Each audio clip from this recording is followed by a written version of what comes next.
Good morning, everyone. Morning.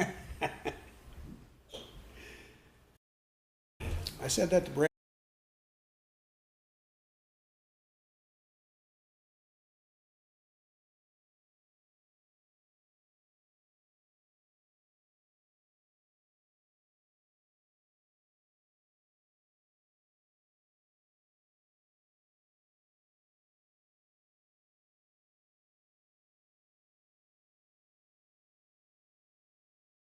This year is 42. But the biggest thing is all the new chairmanship. Yeah. We have 6 committees to have this year. Okay. Well, I hate to cut you off, but we are in session and we are in order. You all set over there? Is there? Okay. Let's see if anybody comes up.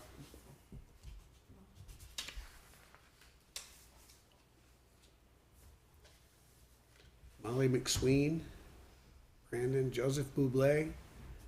I'm not seeing anybody, but I see some names on there.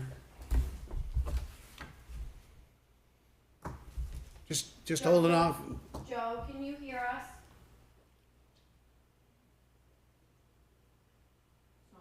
You are muted. Somebody muted you. No, Recording in progress. Joe, can you hear me? I might have to text. Can anybody hear us? Down on the far left, Anybody? your microphone is. Yeah, so with that system, you have to have it muted on here, Okay. and then Okay. that's the SAPA settings. I might have to text. Can I get my cell phone? Yeah, your mother's still Your on there. mother's still on here. Okay. Hey, Mom, can you go onto Facebook? I mean, on the town website and call into Zoom. Not in a quiet place, I guess, unless I do it on my phone. Okay, yeah, fine. Well, figure that out, too, Lou. Can anybody, can we test it on our own, or you have to wait? Well, I she's. don't know. I think Johnny doesn't know to turn the sound on. He's a SAPA guy, so let me. We have a You new. guys are Oh, getting sound. oh, Okay. sounds good. All right, perfect. Thank you. Thank you, Joe. No problem. All right. We opened the meeting at 6:15. I had it. Well, it was 6:18, I think. Something like that. We had a brief executive session. We're out of executive session now.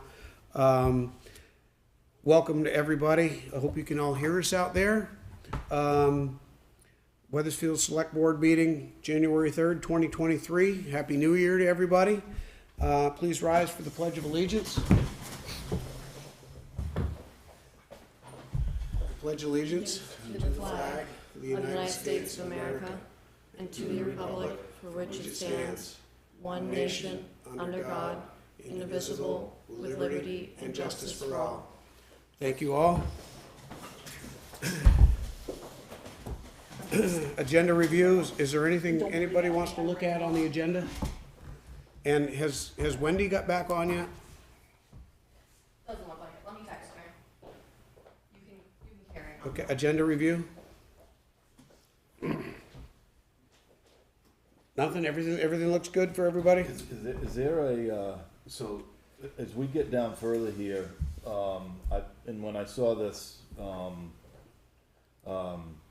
mean, it's January 3rd, we have at least one more meeting that's scheduled for the budget before we wind up whatever the motions are that we have to do for a budget, potentially. So I did see the thing about, the discussions about either reappraisal, which we can go over, or the Whipple cabin, but I would ask the chair to, could we please focus on the budget, because it's kind of like, we haven't done that really, and I know those other subjects will take time, which is fine.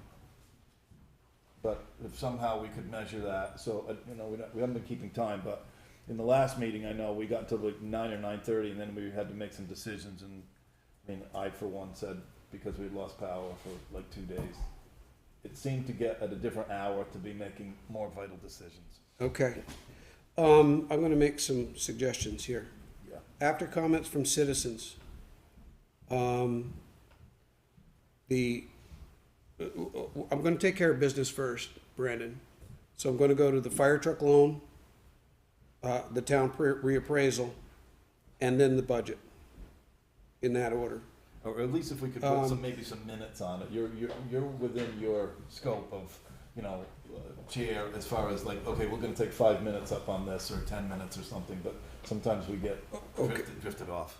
Okay. Something. It's just a suggestion.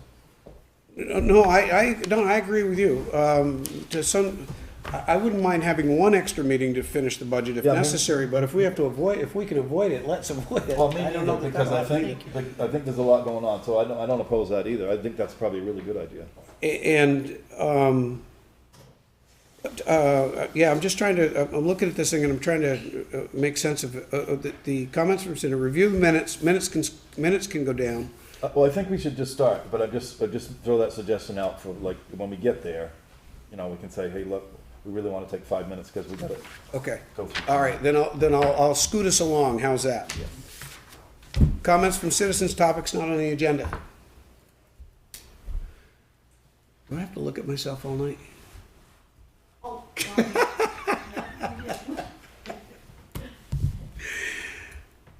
I have one. Go ahead, Dave. Okay, I had the opportunity today, a TDS truck rolled by and was doing some line work, and so I went outside and I talked to a young guy, and I asked him if he had any information about what was going on with TDS, because as you recall, we've had notification from TDS, who's the largest phone or broadband carrier for the town, and the guy was very friendly. He introduced himself. He said that he was one of the 2 technicians now on payroll from TDS that covers Cavendish, Ludlow, and Weathersfield. It was really kind of fun to hear him say this. So TDS has formally notified the town that they were going to have what they call a significant upgrade. Brandon, the town office, knows about this because we had been on a conference call with them and Vermont Telephone like a year ago or more. So, and we invited the other 2 carriers, and like everybody knows, they're hard to get a hold of. So it wasn't like we were excluding anybody. But what the technician from TDS said today was that in our whole town right now, there are switchboards that control TDS's lines. Those are all fully powered by generators, so if we lose power, they come on automatically. I thought that was really good news. Second, they have got all the equipment to make their plan upgrade that's been purchased, apparently, and now it's in. They're having a hard time finding people to work for them. They just hired another tech guy with another truck. And the engineering and the planning for whatever the upgrades that they were going to do for the 3 towns is completed. There was a lot of information today. And they have sent out RFPs to contractors because they're going to private that work out, like I think a lot of them do anyway. So I thought that was pretty significant, really.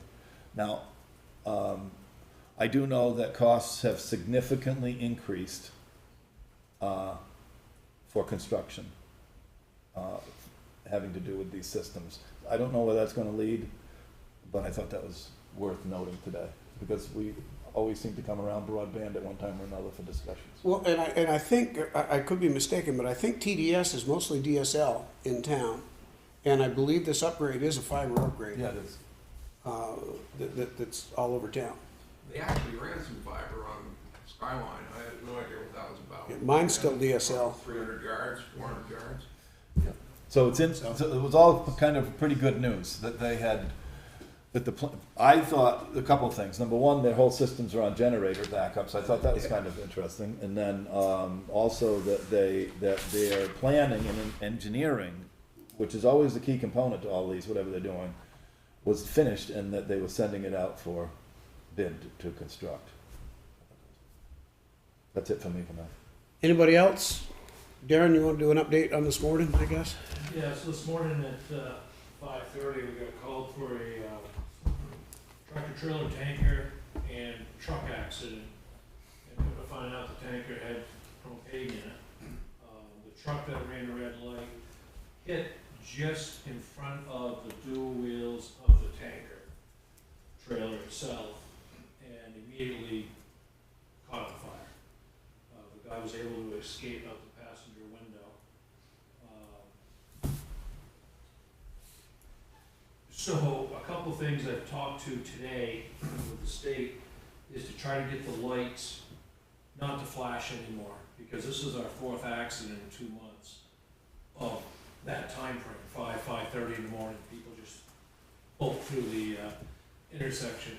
And the other thing, talking to the state, which I think we ought to keep an eye on, is they want to put a rotary in. That's what they were doing all the surveys for over the last, well, I think it was 3 weeks ago down there. And with that being said, the traffic count, the last time I had talked to the state, they said it's like 13,000 cars that come through that intersection a day. So I just think that's something we ought to keep an eye out for on that. We had Reed down there, we had Sable and Sons, they hauled the tanker out of there. We had 5 or 6 bobtail trucks pump off the tanker, and we had AOT down there to the eastbound lane ended up being 2 lanes of traffic, east and west there. But for the first 3 hours, we had Claremont PD shut the lights down in West Claremont to stop the traffic from coming west. And we had Windsor PD and State AOT shut down at Route 5 and 44A. And Raymond went out and put local traffic only on Thrasher Road, because when you shut an area down, people forget how to get around. And we didn't have time to tell people how to get around, so we didn't want the Thrasher Road to get all beat up with the mud season. And Weathersfield PD was there as well with us, and Vermont AOT. So. Can I ask a question then? Yes. How did you expect local people to get to work then if they couldn't use Thrash Road? I took the interstate. You took the interstate. Well, yeah, I live on Weathersfield Center Road. I come down the hill. And where do you think I was gonna go? You could come down 131, you could head east, and then you got to the intersection, you could turn left. It was the people coming from Claremont trying to Oh, head okay, I got you. east, and people from Windsor trying to, I'm sorry, people from Claremont heading west, and people from Windsor trying to head west. So they couldn't come this way for through the Right, 'cause intersection. the tractor trailer was blocking one Yeah, section. because you of it, didn't have the and truck road that going burned both out ways was the yet. yellow. Excuse me? You didn't have the road going both ways yet? No, no, Okay. because we had to wait for the interstate crew from, I believe it was Rockingham, come up with their truck and lay all the cones out. Oh, They yeah. used like 100. Well, I was lucky. It was already set 2 ways when I left to work. But I was just thinking of all the people in town who have to get from point A to point B, and Thrasher Road is that road Right. that you have to use when you need to get there when the main road is Right, closed. but this time of year, we make it, we're always in contact. I know, with it's the highway. muddy right now. We're mainly trying to keep the big trucks off it. Local Right. people know the road, they'll take the road. Oh, okay. Tractor trailers that were heading down to 5 were trying to go out. Oh. Thrasher Road that we were trying to stop. Oh, Right. oh, I got you. Okay, that was my question. That's why we have local traffic always like. Any other comments, citizens, topics not on the agenda? Okay. Review minutes from previous meeting, 12/19/22. Do I hear a motion to approve the minutes? So moved. Do I hear a Second. second? Motion's been made and seconded to approve the minutes of December 19th, 2022. Is there any discussion on the minutes? None? Nothing from Wendy? Are you, She is on there. yeah, keep an eye on the meeting chat. Let me know if somebody wants to participate. Hearing none, all those in favor of the minutes, 12/19/2022, signify by saying aye. Aye. Aye. Town manager report.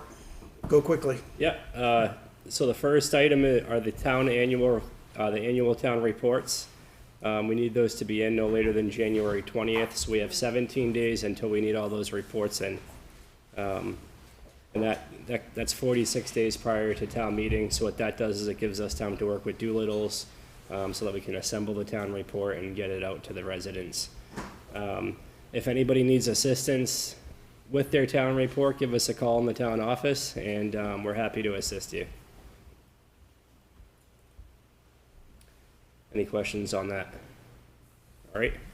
The second is the Vermont 131 speed limit review. As a recap, on June 20th, the select board discussed mailing a letter to AOT to conduct a traffic engineering study on 131 following requests from Weathersfield residents that live on that road to change the speed limit from 50 to 40 miles per hour. In addition, we requested review of various intersections on 131 and Route 5, including a reevaluation of the apron at the intersection of 131 and Thrasher Road, and the removal of the bank to the intersection of Route 5 and Thrasher Road. The highway superintendent and I, along with the police chief, attended a V-Trans traffic committee meeting, and they did vote to change the speed limit from 50 to 45 miles per hour. So that starts 1,000 feet west of Levine Road at a distance of approximately 5 miles. So does that go all the way over to Downers? From Yes. there? Okay. So anywhere that you see 50 miles per hour on that road, that will be changed to 45 once they have the signs and they install them. You know, people should know that the traffic study that was originally done did not indicate the need for a change in the speed limit. But people had requested this, so Brandon and Ray continued to follow up on this, and they had to go before a board and convince the board that this change was in the best interest of the town, and successfully won their argument, which I guess seldom happens. So thank you guys for doing that. And one other thing is, I understand that I maybe I'd learned it before. John, you probably know it, and Dave, you've been around long enough to probably. At 50 miles an hour, any speeding tickets on that highway would go to the state of Vermont. At 45, it all comes to us. I didn't know that. It changes where the money goes. Oh. No, I didn't know the, So no, I didn't know that part, but I didn't know the speed regulated it. I assumed that the state ownership of the road would matter. I would have thought that it would have been shared. How's that? and it was a little, wasn't It it? was to a certain degree, but now anything below 50 miles per hour, the revenue comes to the town. Is that right, Ray? I believe the chief said that a higher percentage comes to the town, like 85 instead of way down to 30 or something like that. Okay. Yeah. Check it in to verify. So again, good job. Thank you, gentlemen. Just trying to listen to what people want. All right, and in addition to that, Ray and I met with V-Trans on those intersections, and they're doing work to those intersections to fix those. So I'll keep you guys updated as those projects come forward. I have two quick things. 1879 Schoolhouse Canopy. Mr. Keniston is proposing the construction of a snow shedding canopy for the ADA pathway and ramp, and basically what that does is it keeps the snow off of the walkway. It would be of no cost to the town. The plans are attached to my town manager report. Does anybody have any objections to them moving forward with that? Or is it, I was just gonna give them the okay, but I still wanted to reach out to the board and see what you guys think. I didn't look at the dimension. Is it, can you just? It's pretty 10 by small. 10 or something, or what, I didn't get that deep in this. I just saw the. Yeah. Is this a wooden structure? Yeah, is it wood? Yes, it's wood. Okay. It's switched. Yep. And Dave, I'll ask Matt about that in the morning, and I'll give you a call. Yep. Select board minutes, there has been a change to our recording secretary for the select board minutes. Nicole, who's here with us tonight, will be taking minutes moving forward, and Chauncey Tillman will continue to be a backup recording secretary, and she'll be doing the planning commission minutes. Did we need to make a motion on that? I don't think so. Okey dokey. That's all I have. Thank you. Fire truck loan. Brandon, go ahead and explain this, so. Yeah, so, we started moving forward with the fire truck loan through M&T Bank. And the select board approved it in the last meeting, and as I was going through it, M&T Bank required us to get an opinion from their attorney that the vote at town meeting was valid. And that was gonna cost us $1,400. I sent it over to our town council, who gave us a really quick opinion. And, you know, that same day, I just contacted Mascoma Bank to see what their interest rate would be, and they're offering us 4%, which is 0.28% lower. And they allowed us to get an opinion from our own town council, which I think M&T Bank would have as well, allowed us to go through our town council. But given the interest rate difference, we recommend to rescind the 1219 vote to move forward with M&T Bank, and then to approve and sign the validation resolution. And what the validation resolution is it validates the vote at town meeting. Whenever you take out a loan for more than 5 years, you're required to advertise the articles for town meeting in the newspaper for 3 consecutive weeks on the same date. We only advertised it one time. People's Bank didn't require us to do that for the other 2 loans that we took out for 7 years. But they are requiring a validation resolution because we didn't advertise it for 3 consecutive weeks.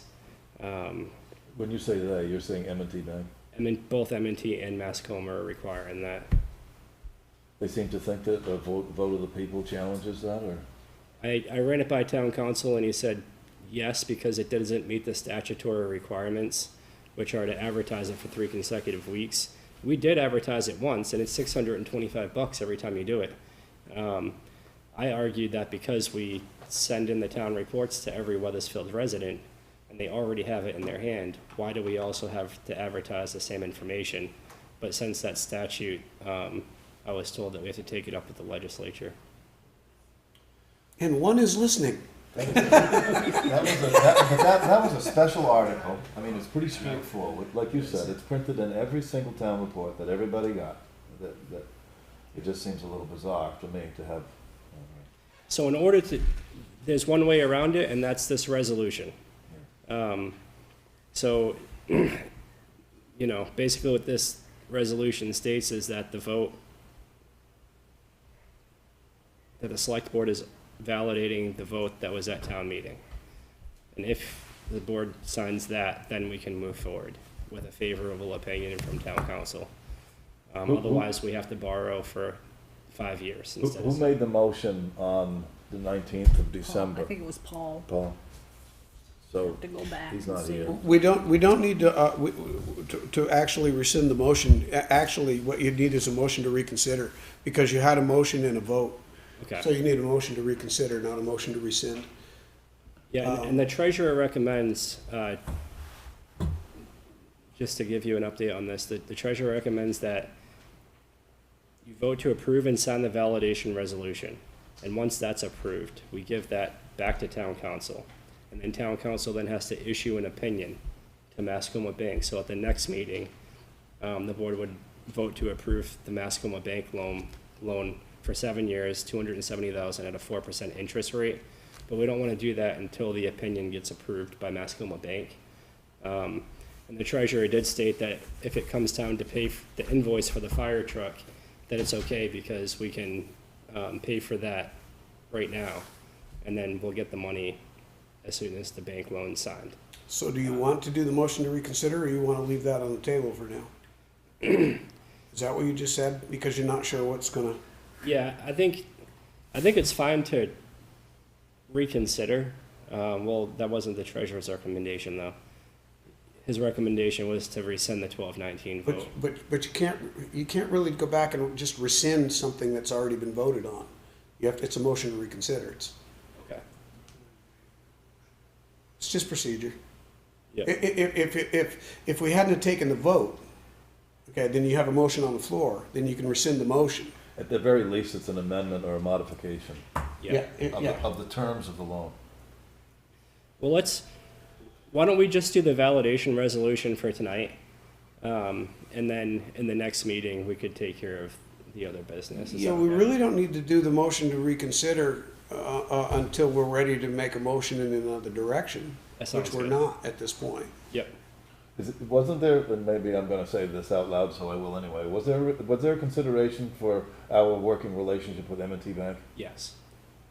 Okay, so maybe we wanna ask you and the treasurer to reconsider that before you come to us, because maybe there'll be a new avenue to go down.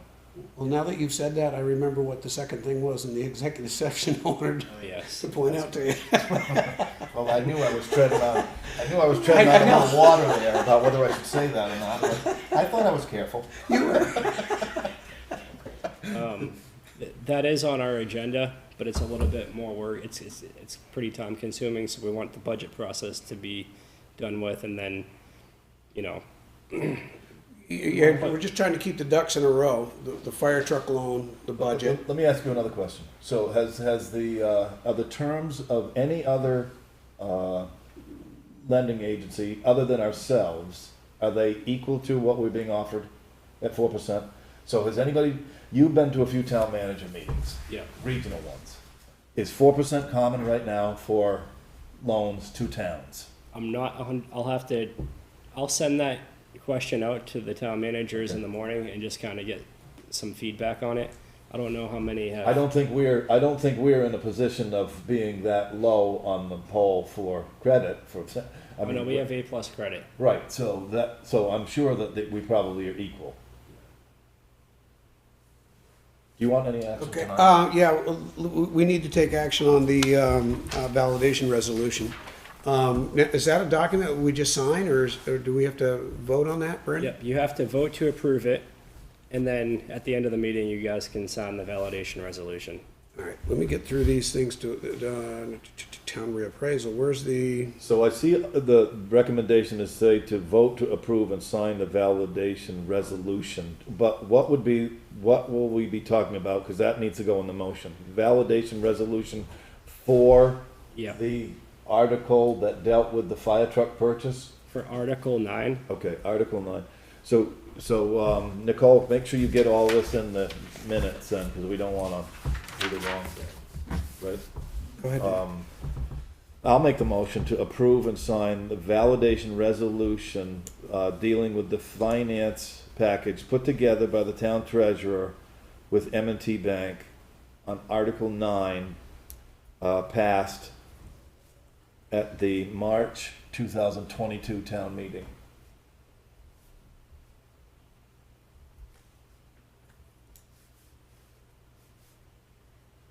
You want to second the motion? Oh, okay, I'll second it. Go ahead. I was, Well, I didn't, yeah, do I hear a second? Do I hear a second?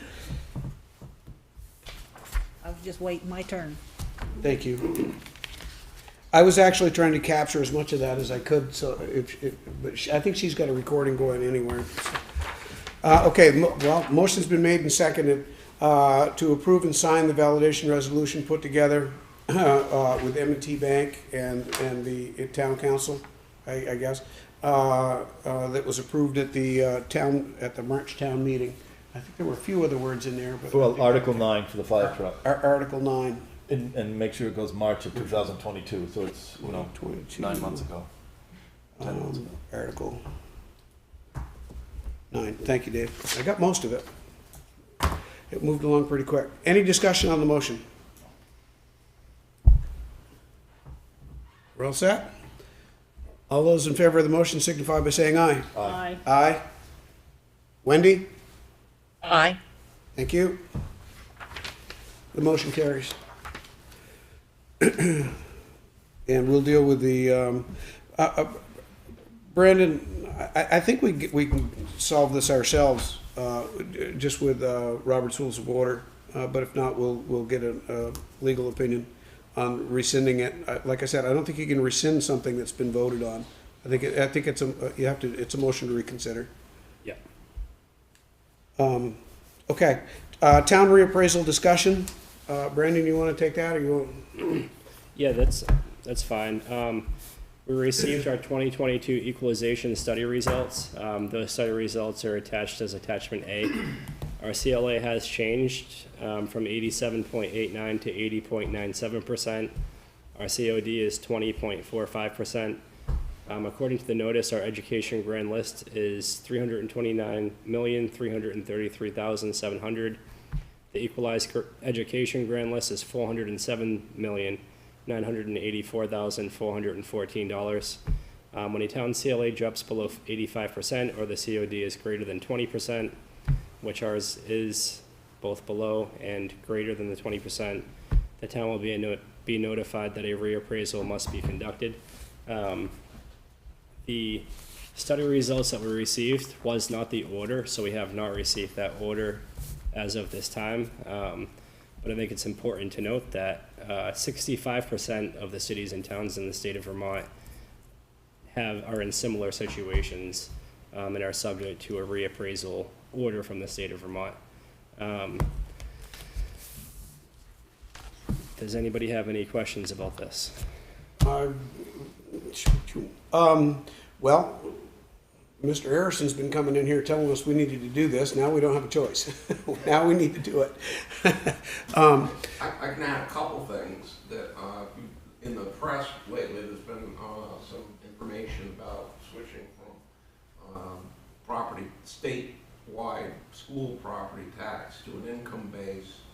And to be honest with you, I gotta be sold on that one, because people with the most money seem to have the best ability to hide it.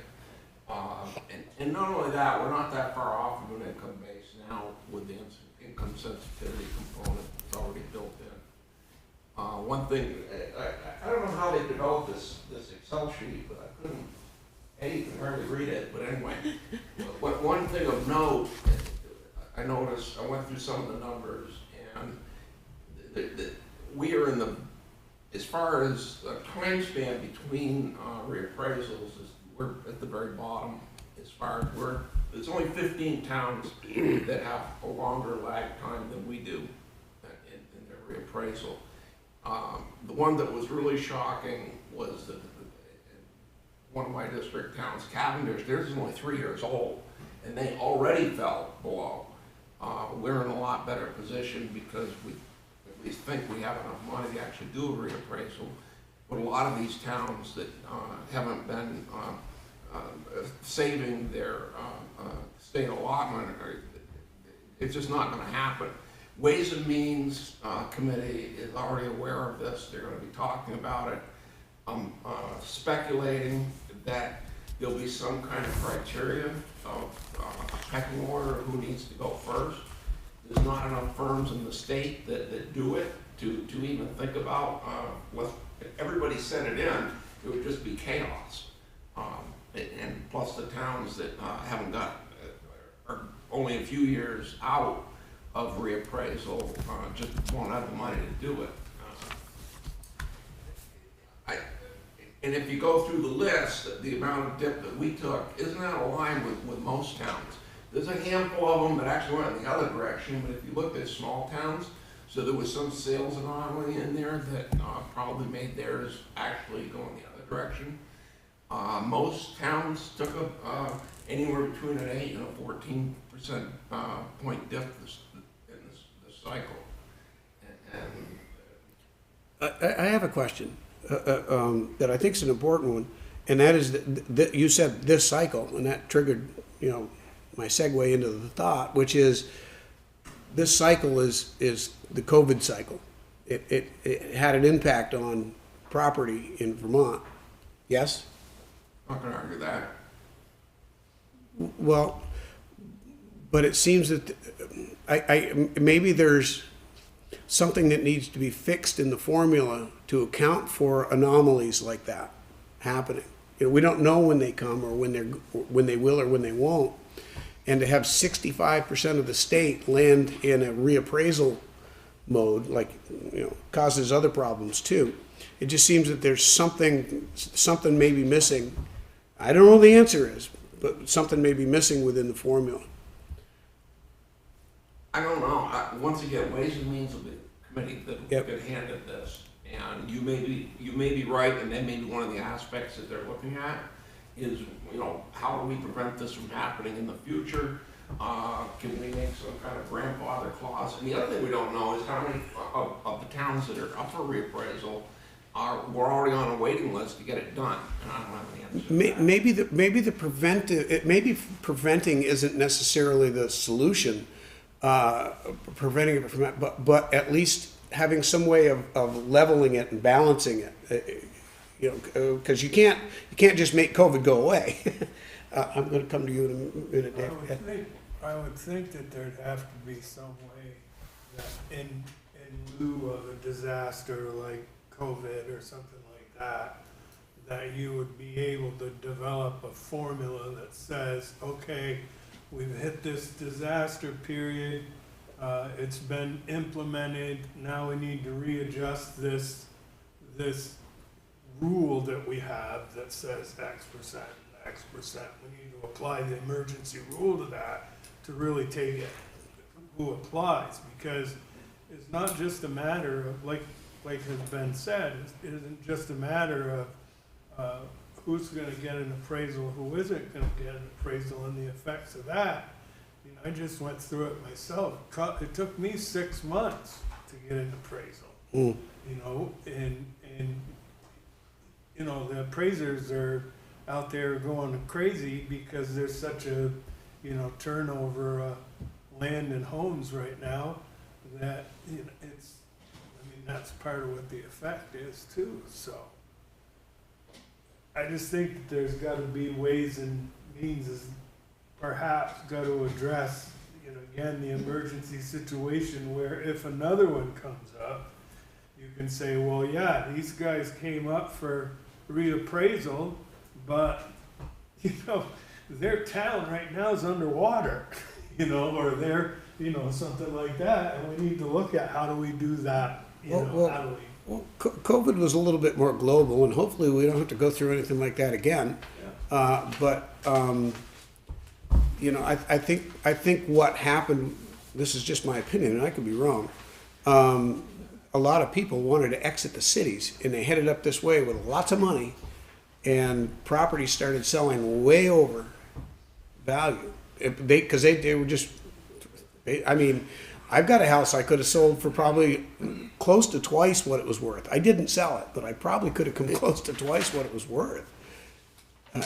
People stopped and asked if it was for sale with out-of-state plates. They pissed off my tenants. John?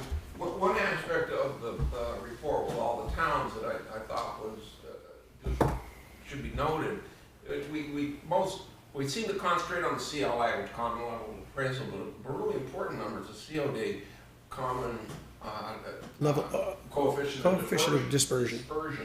Because that one is the one that says he's not paying enough, he's paying too much. And that's where you need to level the field as much, and that's the most important one. From a municipal standpoint, the CLA could be at 50%. It really doesn't matter as long as the coefficient of dispersion is level. I mentioned the income, the possibility of going to an income base for schools, and even that doesn't matter at this board level, because you still got non-residential that you got to maintain a good gram list. Yep. Dave, you? Yeah. You touched on it here. The news has been reporting, finishing up some details about COVID-19.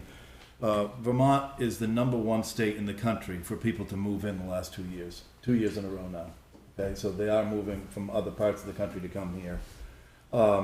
I'm very happy that we didn't file for a reappraisal, even the date, and I don't care what the state says.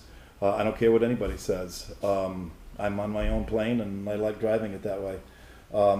If you look at these reports, and I have the last one that was dated in print on August 24th of 2022. I don't know how this one got now reinvented in only 4 months. That's a mystery. Even those towns that completed reappraisals, and John touched on this, only 3 or 4 years ago, are now significantly outdated. So for Weathersfield to think that we're gonna have $300,000 for reappraisals every 4 or 5 years is ludicrous. Homes are selling now in our area. I've spent a lot of time tracking this over the last 2 or 3 years here for our town since this started taking off, the discussion. And I've asked Brandon a number of times, and I'm gonna get it, about the data that has been supplied by the town to the state for consideration. If you go on Realtor.com right now on Weathersfield Homes, there are 9 homes for sale. And they're not all homes. There are 3 or 4 parcels of land. 9. We have 1,650 parcels in town. Typically, over the last 2 years, we've seen maybe 20 on those sites. So to think for a moment on a percentage basis that the needle would move to create a CLA, which is what's printed, the data that's printed from the state to us, from 87.89 down to 80, which it did, 7%. You would think a really lot of homes in Weathersfield out of the 1,650 would have to move to move that percentage basis. So I haven't seen that actual thing. And I've gone to see what they sell for compared to what they're on the grand list now. Windsor, I take issue with some of the comments that made here that only 16 towns, because I just scrolled down through here about we're like the oldest. Well, hey, 2 towns in our own supervisory union right now. Windsor did their last reappraisal on 2009. We're 2008. So what? West Windsor has which I brought up at our last meeting, and I don't know how this has just come to us all like some kind of a thing, but West Windsor's last CLA on August 24th of 2022 was 88.95. Their new and improved one is now 78.5. But here's the very confusing part to me. We've been charged up here at this table over the last 2 years of dragging our feet and costing the school money, where our own tax rate at the school is $1.79. I'm reading it right now. Excuse me, it's $628.22. This is all printed by the state. And our CLA was 87.89. West Windsor, in our own supervisory union, has a CLA of 88.95. 1 point different, yet their tax rate is $1.46. 33 cents lower than ours. Steve Heyer sat here and threw me a real curve at our last meeting when he said, well, Dave, but it's really got to do with the per pupil costs. Well, yeah, but everybody's been charging us for dragging our feet on home values and reappraisal. That's not true. So I'd like to see the full formula. And so here's one other ad. And I don't know when this is going to stop, but it's going on even today. So the chat that I had with the TDS guy online, he's trying to buy a home. He's got 3 kids. He's renting a home. He works full-time for TDS. He put an offer on a house in Reading. Brandon, our own town manager, has gone on with the same thing, trying to buy a home here. A house came up for sale in Reading for $200,000. He was beat. It sold for $220,000, and it was sold to a person who's going to use it for an Airbnb. So the owners are what's going on here in our area. I don't know how we're going to stop this. And I've spoken to another selectman who's in Reading, and I think that Chester is taking this up as well. They're trying to come up with ordinances on how to restrict these Airbnbs because they're renting them for $1,500 a week, and it's party central. So the houses are getting bought up by not people that want to be residents, but they're getting bought up as rentals for all of these people that are moving here in the state. Which is very difficult. It's very difficult to get all your arms around all the components that are working. I agree with John. I've had this discussion. I mean, I served on the school board when he said that he's apprehensive about the income. It's a very fascinating thing. It's similar to farmers. Everybody who's not a farmer wants to be a farmer, and everybody who's a farmer can't figure out why, because we're broke. The same is true with funding taxes with income tax. You will see a person that's making a lot of money do the fastest U-turn in your life to not have any. And then the system will collapse, the payment system. I'm going to go to the school and I'm going to ask them to develop a plan. It's a much bigger picture. I've already talked to Brandon about it. But if we are serious about keeping the school, and I am, then we have to carve out a new way other than just keep constantly throwing money at it. We need to think, I'm going to propose that we have a self-contained unit that focuses on similar to a farm where you're producing something and then you're also marketing something, so you complete the whole circle and you don't like put something out for wholesale. So that's a topic for another discussion, but the cost is definitely not strictly related to the home values in any town, because you can look at this whole list. You know, all the lists of the towns here are provided for us to look at, and the CLAs and everything. Okay, well, Brandon first. I just want to recognize that we do have the Christine Bourne on the call, and she's the superintendent for the supervisory union. Hi, Christine. Hi, nice to see you. You too. I'm not sure if I can answer the questions that were just posed, but I'm here to listen and learn and help in whatever way I can. So, to kind of wind this up, I mean, you're right. The system is what it is when you open the discussion by saying that there's a state law that says whatever the levels are. It's very startling to me to see how a town could be at 115, because that's like, okay, wait a minute, you don't want that appraisal firm either, right? So have we formally been notified by the state? Not yet.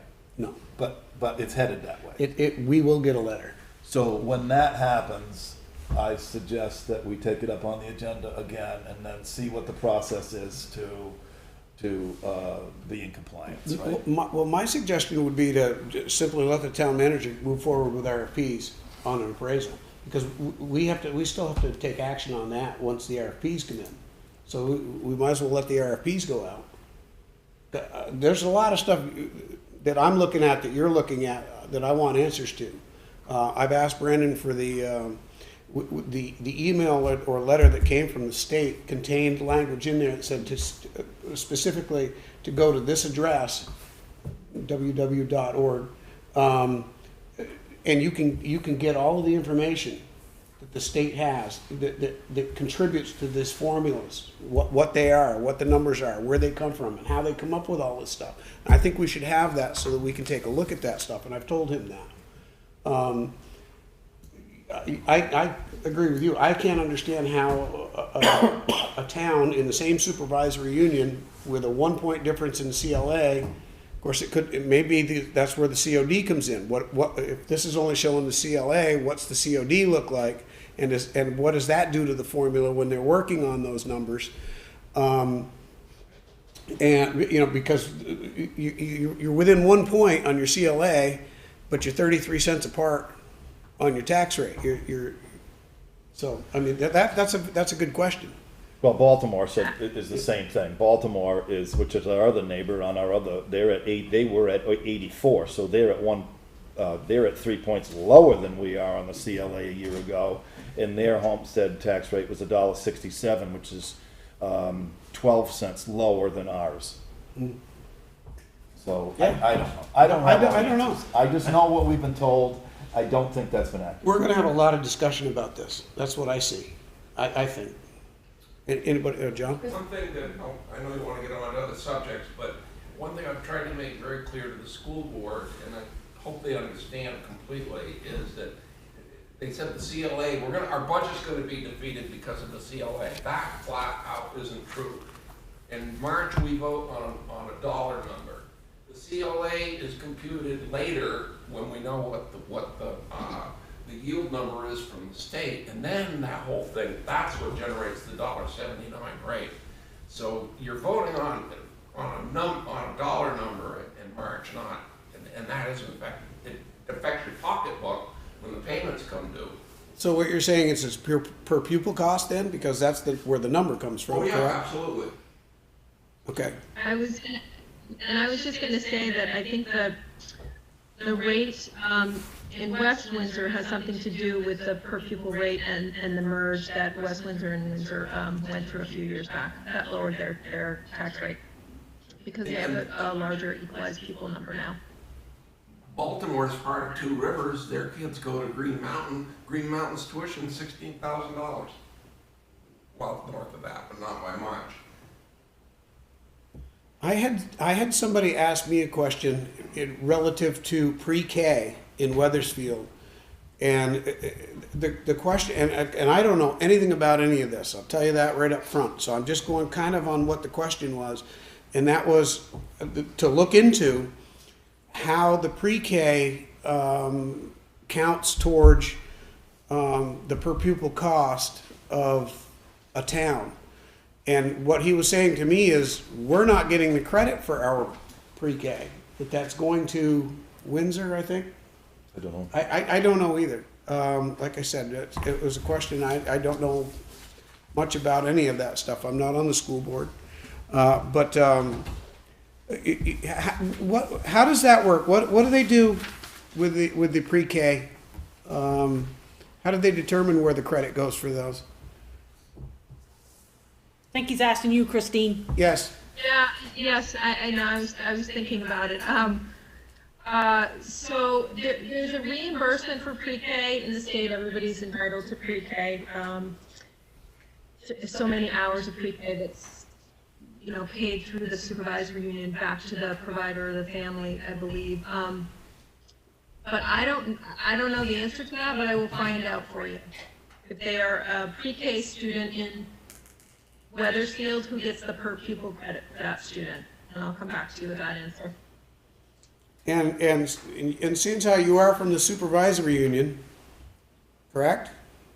I am. I would like to know what the supervisory union itself is doing to reduce its budget. The supervisory union budget was passed in, I want to say November, and it was not reduced at this budget cycle. Did it increase?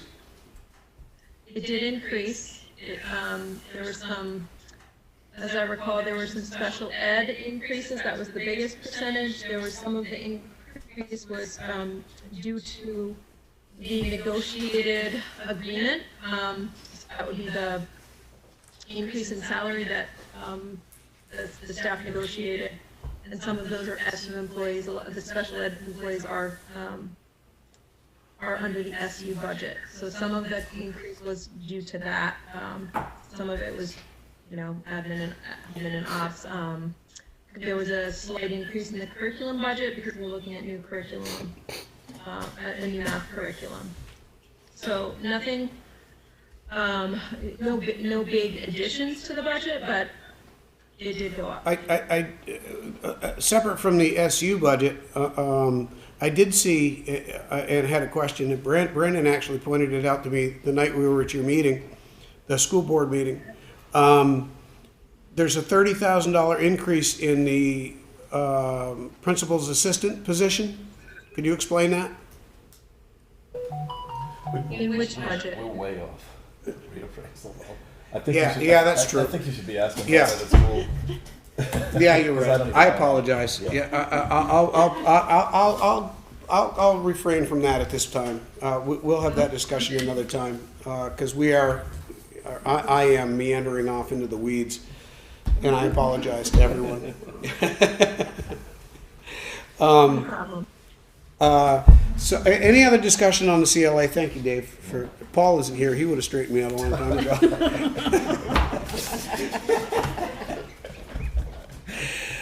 Any other discussion on the town reappraisal? Like I said, I think the town manager does the RFPs anyway.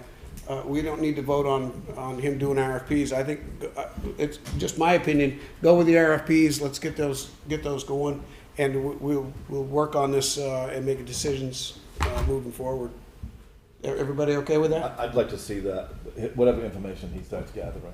Yeah, yeah, oh yeah, I wanna see that too, absolutely. That's the stuff I talked to you about that's in that letter. Yep. And there are some frequently asked questions that I attached to this report. I don't know if any of those will answer your questions. I don't know. Okay. Okay. All right, so that wraps up the town reappraisal, discussion, Whipple's cabin discussion. Go ahead. Go ahead, Brendan. So the cabin in the town forest has been removed, and the contents have been disposed of the transfer station. We talked to the Vermont Land Trust, who stated that the cabin has been a liability issue ever since he can remember. And he noted back when Chris Callahan was town council that it was considered a safety hazard and a liability issue. The Conservation Commission did reach out to Matt Keniston for an opinion, who also stated that it was a safety issue and a safety hazard. There was a bridge in the town forest, and that bridge deteriorated, and the remains were placed in a pile next to the stream. I've attached pictures here. This is the bridge that we worked with the Chamber of Commerce on, and Chester and Ludlow. We applied for a joint grant to do a couple of projects through the state of Vermont, and we did not get that grant.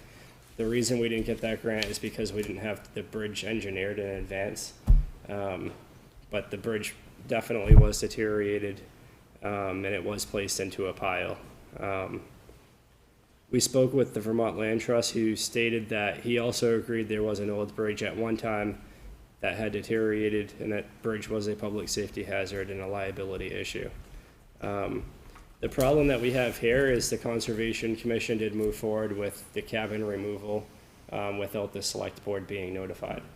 And we did have a meeting with the select board chair, Conservation Commission chair, Parks and Recreation chair, and the ZBA chair was there as well. Even I had invited him accidentally.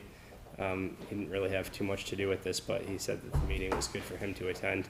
Anyways, that meeting was held on the 12th, and we discussed a communication chain that will follow in the future for any changes to town buildings or removals or additions, so that information is clear at this point. Any questions? Yes. I think this is all stuff that I don't want to take a lot of time up with right now. However, I saw this, this whole printed thing on here. So two things struck me. I saw the pictures. It's a little disingenuous to show a bunch of sheets of Texture 111 and maybe a tree going through it, and no pictures of the cabin. So it's a little odd to see like 6 pictures or whatever of a cabin with a tree through it that anybody could figure out is a pile of junk. But there was, though I see in the distance here, whatever it was for a log cabin or whatever, that's a lot different. My second question is, I never been to this, so don't want to say the right thing or the wrong thing. I understand that there was some issues with septic. Has that been resolved? I mean, this is town property. And to say that we have like a hole in the ground and we're just gonna put some leaves over it or something is a little incorrect for me. So if they just picked up some boards that wasn't really like a proper septic system to begin with, I think probably the town has an obligation to do a little more than that, being that it's on town property. And would like that to be looked at, or I don't know who knows what or anything about it, but I just know what I listened to and what was kind of just picked up and then said, well, it's on the land of make-believe, it was never here. That's not good enough for me to be on town property. We need to address that so that we don't have any other future things that might pop up because we ignored something. So I think the pictures, Ryan did address those pictures and stated that there was another piece that a tree had fallen through. So I don't. But if you look at the pictures that you provided us in the report, I mean, we don't see anything of it. I see the roof of the cabin, but I see where it's not the same building. And I think what he was talking about there was that building was also removed. Oh, I think the whole thing was removed. Yeah. Yeah, but it doesn't show like really knockout, like altogether bad damage for the other building to be removed. You know what I mean? I mean, if you're looking at this like me, well, I've never seen these things before, and then you say, like, 3 things happened. They took down 2 buildings, and they somehow addressed something that's called in the report an outhouse. Yeah. Okay.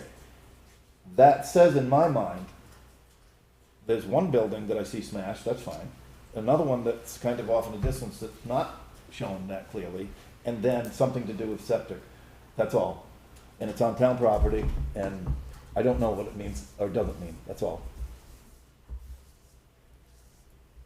Anybody else? Darren? I know it's water over the dam, but how come when we send stuff out to bid, we're gonna get 3 bids? Why didn't we get a couple of other people to look at the building instead of one person? Because I have a different email than what Brandon does from the Upper Valley Land Trust. I was out there. There was no tree in the cabin at Willis. Was not. So I'm hoping that in the future, if you're gonna rip a town building down, that you get some other engineers involved, not just one person. Well, first of all, in the future, it's gonna come through here. It's gonna start with him, But come through here. do you agree or don't agree that you're gonna get more than just one opinion? Well, I think, in the context that you laid it out, you talked about, basically, yeah. Why do we have to get quotes? Well, I'm not saying- that kicks in above a certain price range, doesn't it? I understand that, but what I'm saying, you're gonna get 3 things, why can't we get 3 opinions before you tear something down? Well- Because some guy might, and I'm just throwing this out there, I'm not saying this is the case, someone may want to get rid of that and say, hey, well, I'm an engineer, I'm gonna tell you it's no good. But really, in fact, it's okay, because if you listen to what someone said at the meeting in November, oh, we're gonna put the cabin, we wanna put another cabin out there and rent it out. Well, see, Darren, what you're missing that I'm saying is none of that would have happened without it coming here first. Correct. And all of those points could have been made. And that's what I've been trying to resolve. Like you started with, it's water under the dam. There's not much we can do about what has happened except for to look at it and move forward and say, how are we going to look at these situations moving forward? And Brendan and I have taken care of that. It sounded like he had an action, that they had developed an action plan with all the parties to bring back to you. In the event that something like this or an issue, particularly on town land involving. That's correct. It all comes, he's in charge of everything. That's all town buildings. Perhaps with the exception of like Martin Memorial Hall, which is a trust, which I still think you're in charge of, but you have a committee as well, the trustees. So, One more thing. okay. As far as bidding goes, there is a certain threshold. There's actually a couple of different thresholds that happen with that. Mhm. Some you can just do a credit card buy with, the town can, without having to go to bid. Then when you get to a certain level above that, you can take 2 people get prices from, and then when you get up to another level, you gotta. But all of that has to do with spending money, which also comes through here. Yeah. And again, those policies are all overseen by the town manager. It should have came here, and it didn't, and we've taken issue with that, and hopefully. I'd like to show you guys where the second bridge was, but if you guys want to take a walk out there, just I'd love to show you. AVFA ARPA request.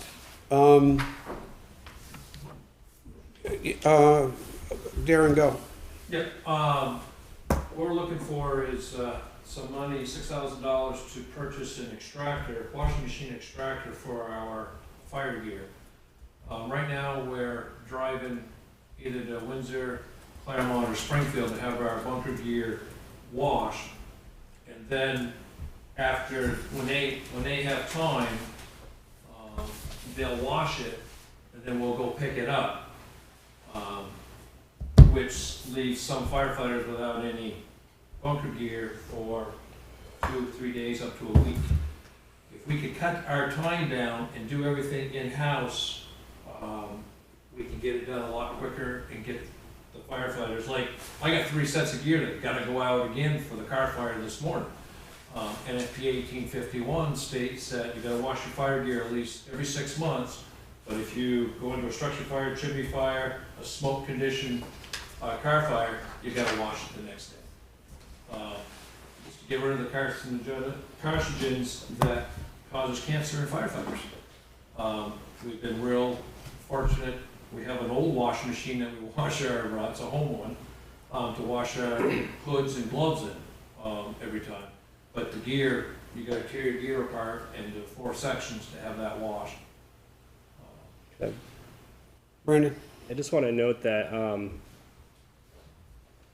in addition to what Chief Spalding was saying, the firefighters actually drive to these other fire departments, drop their gear off, and then go back and pick it up. And I think there's a time savings there as well.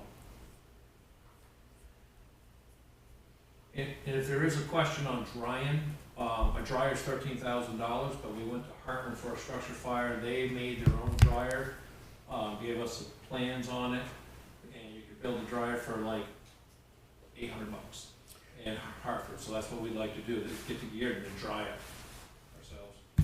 Dave? Can the water and the leach field take that We unit? have a septic system in Leachfield there. Now, will it take that? Whatever system that you're talking about?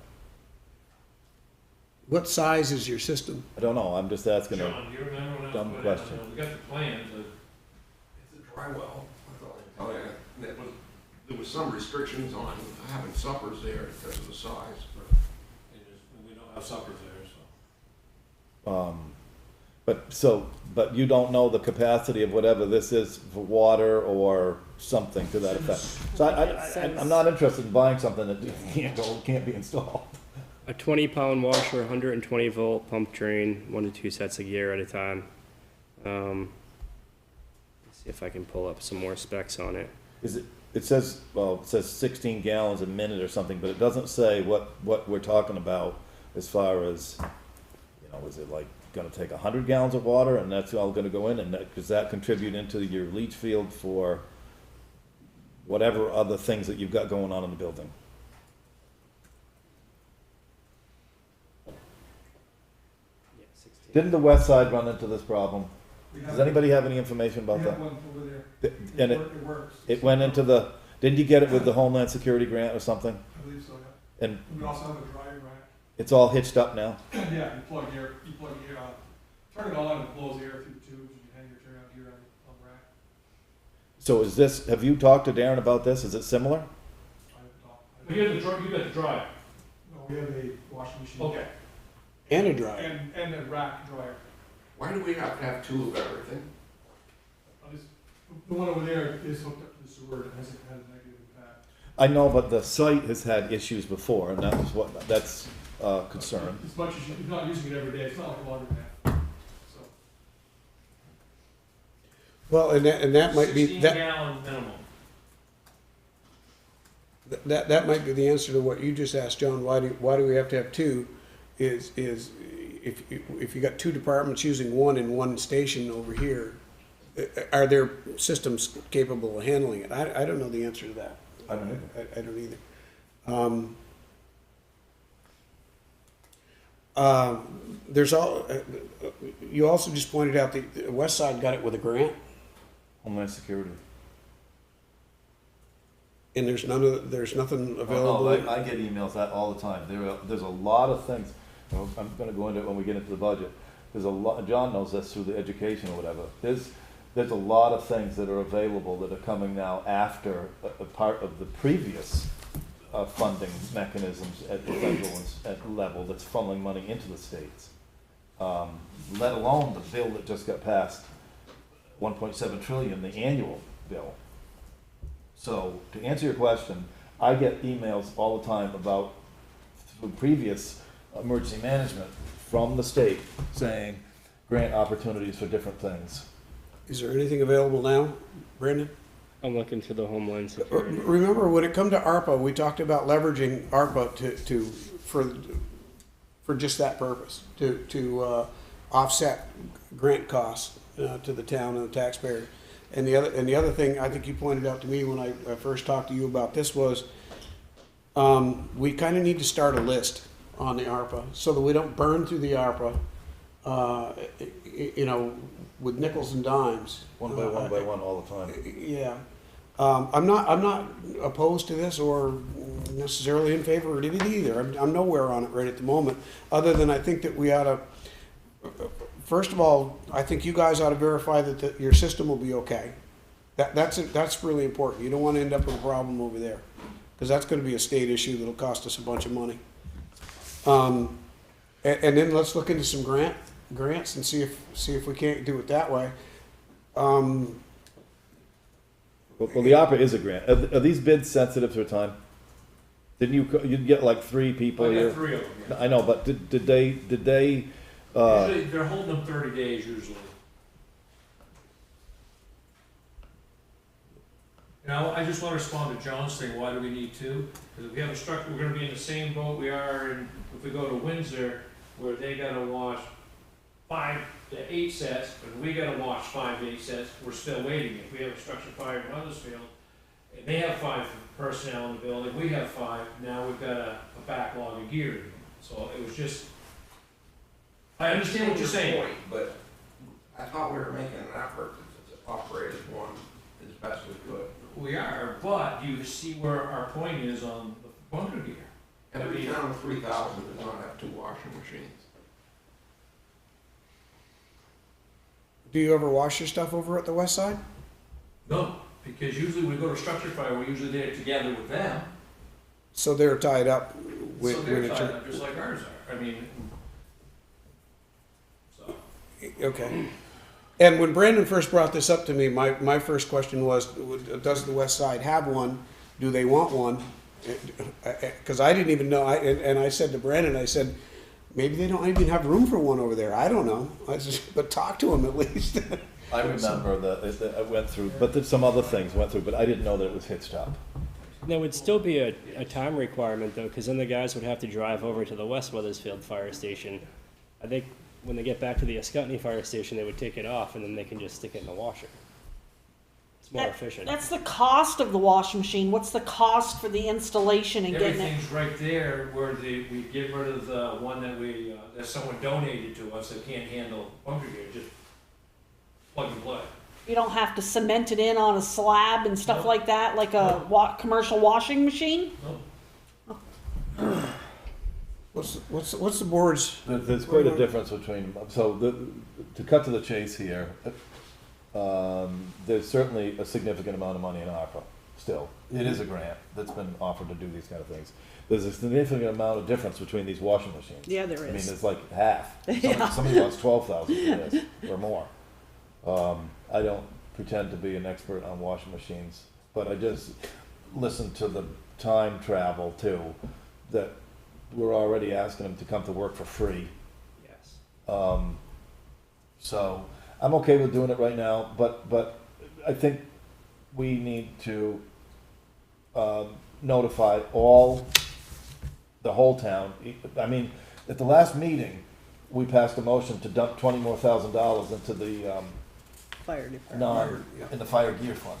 After it was well pointed out that we were not going to put, and that came out of ARPA, but is that minus out of this too? I didn't even bother to look. Yep, this is the most updated one that you have. That was right now. after we were having a discussion about putting a special article on. So we weren't gonna do that. We're trying to avoid raising taxes. As much as possible. Yes, how can you achieve that goal, right? So But I think we need to put the brakes on the ARPA spending at least till we get a list, like you suggested. I think it's okay now, we should let this happen. We'll go for the low bid, whatever the low bid was. Make a motion. Yep. Second, I gotta find it. I'll make a motion that we, give a Scotney Fire Department $5,929 for their washing machine from MES is the lowest estimate. Extractor will serve both fire departments, it says. Do I hear a second? Yes. Did the motion say that money's coming out of ARPA? No, but I can amend it. Yep. Funds to be taken out of our ARPA fund. Okay with the second on that, Yes. Dave? Motion's been made and seconded. Any discussion? Hearing none. All those in favor of the motion? Wendy, you're okay? She's still on here? No, she left. Okay. Motion's been made and seconded. All those in favor signify by saying aye. Aye. Aye. Motion carries. Thank you, Darren. Thank you. Next item on the agenda, town meeting timeline. So the town clerk released this timeline. And it looks like from this, voting will take place on March 7th. Good night, John. Thanks.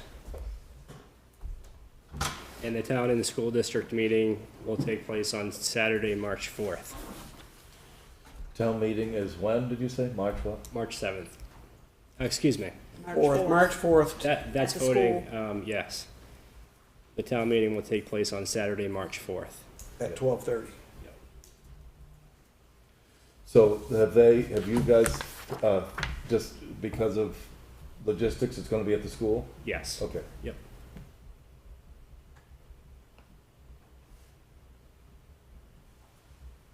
So the earliest date to post warnings is January 26th. And that's around the time that we should have the town reports in the mail. So did Floanne give you a last date of when we could meet and finalize the budget? The last day for the legislative body to post warnings for public informational hearing is February 5th. I would say the last day to make any changes would be January 26th. When do we have to be done with the town report? So that can go. According to Floanne, it says February 22nd, but that's really late. That would only give us, Well, the town report has to be mailed By February. yes. by February 22nd. Have you talked with our printing agency about when they need it in order for us to get it out by that date? Yeah, I think, so when I had touched on this earlier, I had stated January 26th, I believe, would be the date that I'd like to have all the town reports in. Decisions made. Yeah, and all the decisions made. Yeah. What day is that, a Monday? January 26th?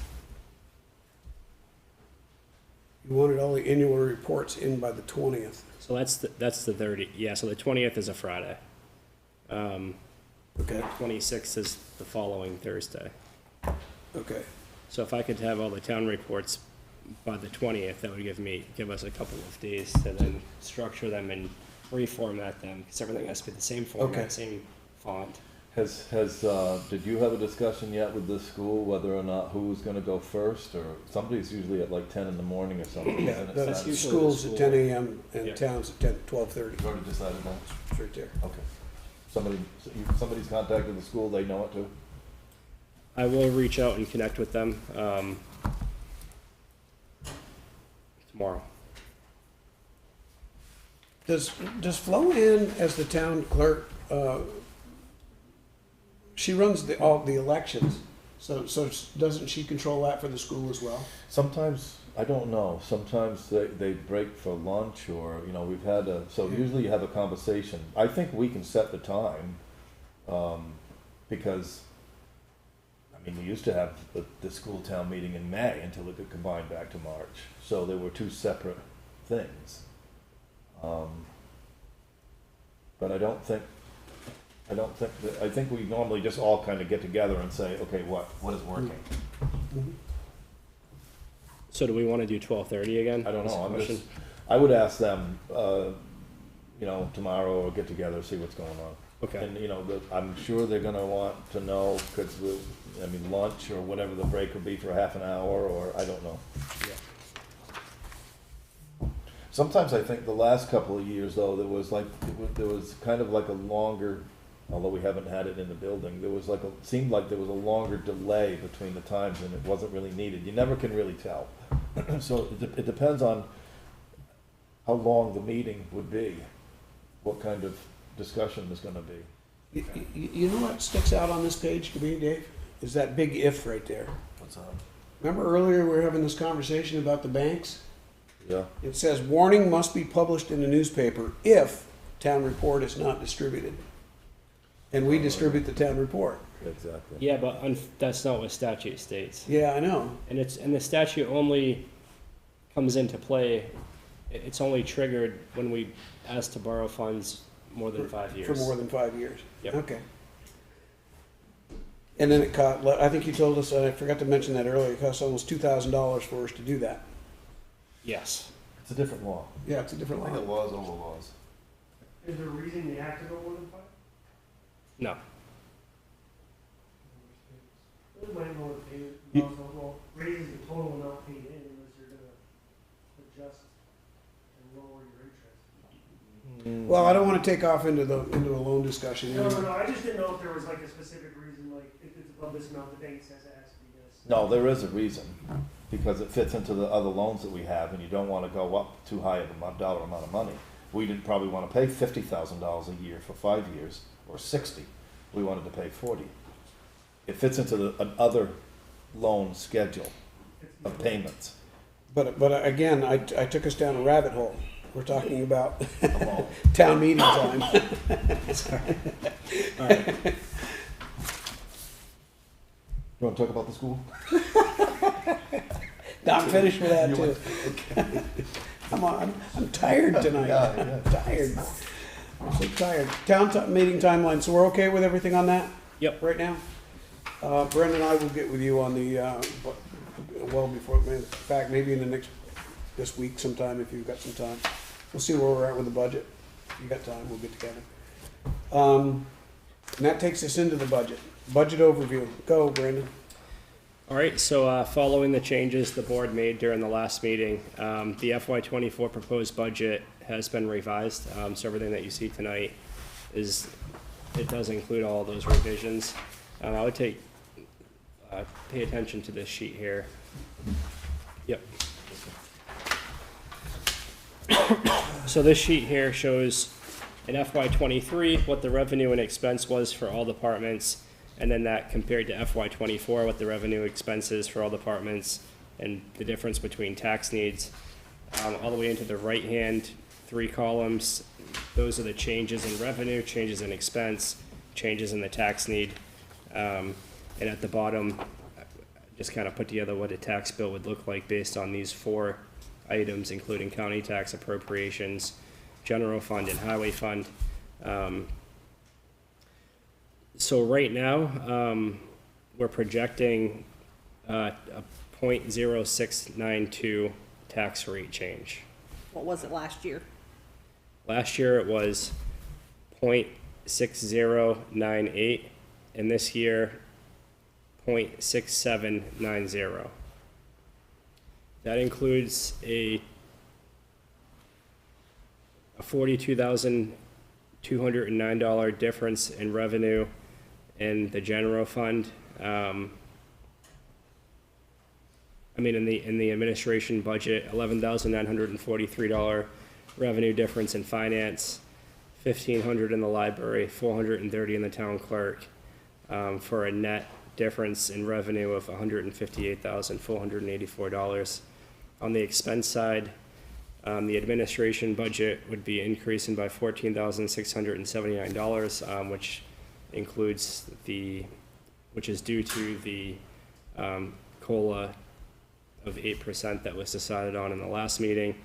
And the same is pretty true as you get down into, you hit the police department, where there's increases in dispatching services and fuel, insurance, and in the general fire services budget, that's the new fire truck payment. And then the 2 fire departments are inflationary increases. This .692 does not include any special articles. We do have 2 special article requests. One's for $40,000 that would go into fire apparatus acquisition. One's $10,000 that would go into fire protection and water supply. How much for the other one, the second one? 10,000. So 50,000 total. 50,000. And we took the About one out for, 270. we took the other one out that, So far. based on your, So far. yeah. So that would put us around 0.85. Do you want me to continue through the highway fund? Mr. Chairman, Yes, sir. I'm gonna make this real easy. I read the notes and everything about the solid waste, so that's still a little bit cloudy, and the general fund is a little bit cloudy for me. But the highway fund seems pretty straightforward. Decisions were made about healthcare and about pay for everybody, which is going across the board into the general fund, and I don't know about how that's gonna be retrieved at the solid waste. But we have 3 funds to decide, 3 votes to take: solid waste, highway fund, and general fund. So in order to fit into a timeline about getting these budgets done, I'm gonna make a motion tonight that we approve the 23-24 highway budget. And the article will read, to approve the budget of $1,172,494, of which $945,983 to be raised by taxes. I'll second that. Motion's been made and seconded to approve the highway budget. Any discussion, any further discussion on the motion? Can you read back to me the, The numbers? yeah, 1,172,494,000 is the expense. Tax need is 945,983. That's off of your sheet. and that number again was $1,172,494? Yes. Okay. It's on your? Yes. Yeah, I just want to Yeah, make sure. I yeah, didn't pull that out of the sky. no, they're right there. The reason why I'm doing this is because this is, you know, and it's remarkable, really. And that word isn't in my vocabulary, but I just used it, okay? Because when you look at the previous year, with what's going on, it is $8,000 lower in asking for revenue than the previous year, and up, what is it, $15,000 from taxes. And in this state of the economy, that's remarkable. So we need to get that right off the table right now. Yep. And it's easy to defend. Okay. Any further discussion? Hearing none, all in favor of the motion signify by saying aye. Aye. Aye. Motion carries. Wendy? Aye. Thank you. Welcome back. Hope you're feeling okay. Now, Ray, you can go home if you're tired, and I appreciate, and you know what? Make sure I can get up my hill. We appreciate everything. We do, very much. Thank you. Good night, guys. All right, so that takes care of that. Now, I don't know about the others, because like the solid waste was a little bit of a surprise, and Paul's not here, and he's the representative, and he, you know, and I don't know how that ended up, but I don't know how much, I don't know where to start, asking questions about either the general fund, or, it's unfair to take up probably the solid waste. That's not up very much though, really, considering we had a new compactor and stuff put in.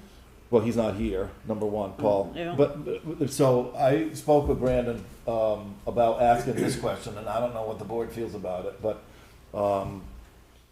when I saw the increase for, do you wanna take up solid waste now? I wanna do whatever the board wants to do. You go right Well- ahead. well- We're in discussion. Well, I was just, if we read Brandon's report and it goes on to say that his observation is we need to raise, 28 cents? 28 cents per punch card. That is really odd. Yeah. Okay, so it's not gonna work. We don't raise things 28 cents. It's It'll be a either, nightmare over at the store. it's either 25 cents or 50 cents or something, or nothing. So what I asked him was this. We just went through a relationship, or are going through a relationship with the other two towns that we want. We want to work regionally with trash. You sent out a survey a few years ago, and the number one thing that Weathersfield residents wanted to keep was a place where they could go either recycle or to bring their trash. Okay, Yep. so it's definitely needed, and the relationship has been on the road to at least working out an equal agreement between the three towns. And then we were kind of in a box a little bit about the compactor on its last life. So we spring for money to put a new compactor in. The question that I asked Brandon, I think I asked you as well, You did. was in order to, and I understand that the transfer station does not operate on tax money. It operates on fees. It's a cost to every person that uses it. So the options are, which we've thought about in the past, and I guess we've gotten the green light to do it, is to charge for recyclables, which we've been hesitant to do, including me. But there is a cost to getting rid of those now, which hasn't happened before. And so we did have the expense of putting a compactor in, a new one. And I didn't expect the answer when I asked this about Brandon, but in my mind it was this. Could we, and we took a loan out for that compactor, could we somehow pay for that compactor using ARPA funds? Because one of my positions on the ARPA funds are, because it is about $300 or whatever the number was, it's generated for every resident in Weathersfield, to spread out the most beneficial use for the most residents. So all of the residents of Weathersfield have to pay because we own this new compactor, and it's a loan that we took out, similar to Good night, Darren. Thank you. similar to a fire truck. So could we entertain an idea about paying for the compactor and then not having a loan at the transfer station, saving us money and not raising the ticket fees? And I don't know what kind of money we were talking about, and maybe it's too much, but that was an idea that I had, but I'd forward that, and I don't know. I don't know if we could do that. Where were we at on that compactor loan? It was about 77,000, wasn't it? Something like that? Yeah, just 1 second. Okay, 55%. So if the town of Weathersfield decided to use ARPA funds to pay for the trash compactor, right now Weathersfield is paying 55% of the trash compactor over the course, I believe, of 7 years. So if we paid for it right now up front, we would actually be paying 45% additional, because we're splitting the fixed expenses with the other three towns, and the compactor is within the formula, which is what we agreed on with Reading and West Windsor. So if we wrote a check today, we'd be writing a check for the full amount of the trash compactor, and then in essence paying for the full trash compactor ourselves. And the reason we set it up that way is because Weathersfield, Reading, and West Windsor all use the trash compactor, so it's a benefit of all three towns. And it's considered a fixed expense. Our fixed expenses, we're not looking for any increase in the permit sticker. We're looking, it's for our variable expenses, and our variable expenses include trash tippage and trucking, C&D tippage and trucking, zero sort pickup and tippage, and recycling expenses. So that's what the punch ticket covers. And, I had said 28 cents, that's the precise number that we would need. So I wasn't actually saying, let's do 28 cents, it's just, that's what actually would cost, to To cover our balance, to variable balance the in budget. order to balance it. So if we did 30 cents or 50 cents, 50 cents would be an overage. But it's all an estimate, so there's a margin of error. So what is driving the need for this increase? Fuel, Yeah. trucking, et Fuel, cetera? labor, all of the standard inflationary increases we're all enduring right now. Okay, so let's drop my idea, right? Because that I understood it to be that Weathersfield was, we own the site, we own the buildings, we own everything there. I understood it that we owned even the new, I think we did, didn't we? We do. We bought the container. We do own it. We didn't share it with the other two towns. We shared the We share cost of the it. expense. The container itself? Yep. Um, So they use that. So same- if you look at your line here on FY '24 of, you're saying tax need for Weathersfield only of 73,943, where does that come from? Is that the per parcel fee you're calling tax need, 73,943? And where is that located? On your sheet of paper. On your sheet, under tax need. FY '24, Yep. 73,943, you're calling for taxes. Let me see where you're. Sorry. Excuse me. Solid waste. So that number actually needs to be updated. It's $78,321. 78,621, Yeah, sorry. Yep. but it's a tax need. Yeah, so that's a little confusing, So- unless it's the per parcel fee. So up at the top, tax need, it's true for all of the departments, and I'm looking at that as our assessment. The $50. Yeah, and I'll How does it update come out that. ending with a 1? Me, probably me. Are you talking about the Or even 78,321? Well, if it's $50 for assessment fees, I don't know how 0 ends up becoming a 1. That's what our assessment would be. So you would take that 78,321 and divide it by the number of parcels, and that would give us our permit sticker fee.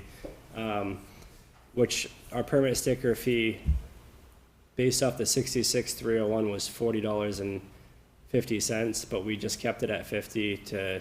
Well, we'll do that, Yeah. we'll cross that bridge when we get Yeah. there, though. Maybe we won't have to. You know, this might be part of the answer then, because if we generate. Should be extra money there to cover for the sticker increase. Right, We won't this year. So we're just proposing to keep it at 50, but there will be no, we had savings based on the 66,301, but now we've eaten that savings up with the 78,321.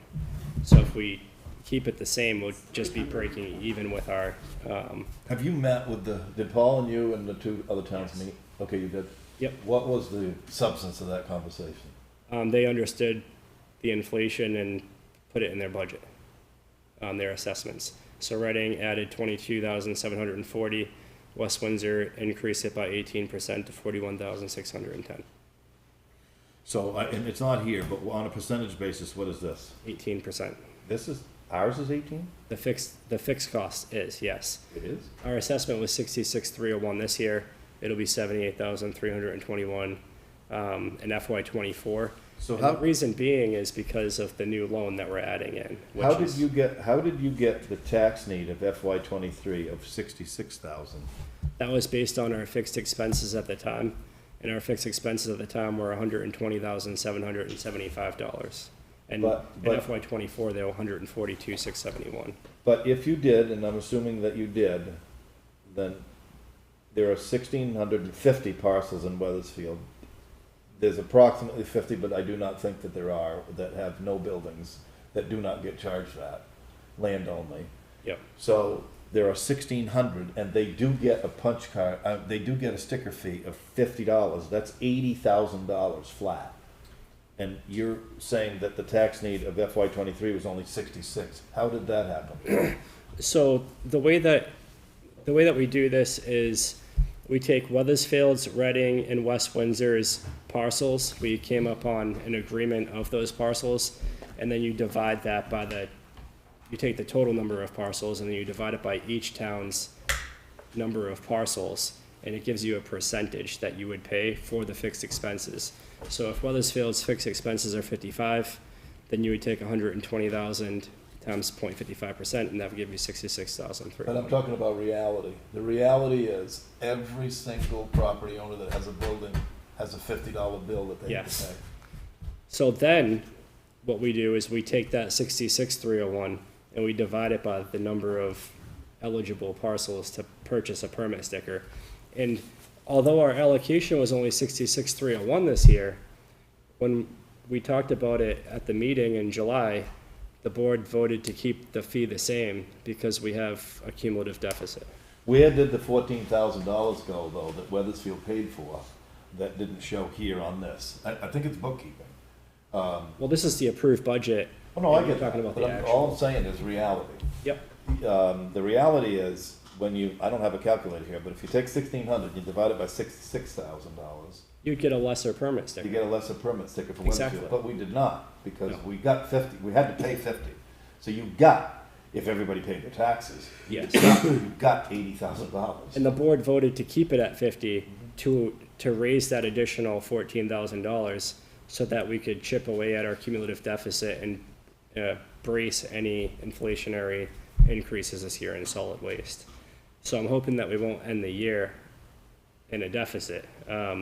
But that's why the board. Further voted. adding to a cumulative Exactly. deficit that exists So- already.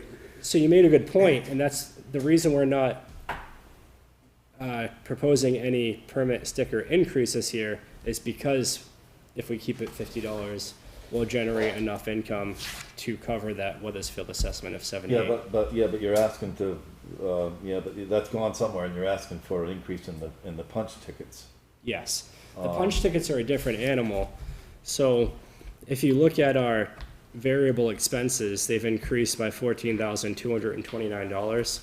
So basically what you do here is, in order to get the number of punches that the transfer station punches each year, is you take your total punch ticket revenue, which is $177,868, and then you divide that by $3.50 a punch, and you come up with something around 51,000 punches.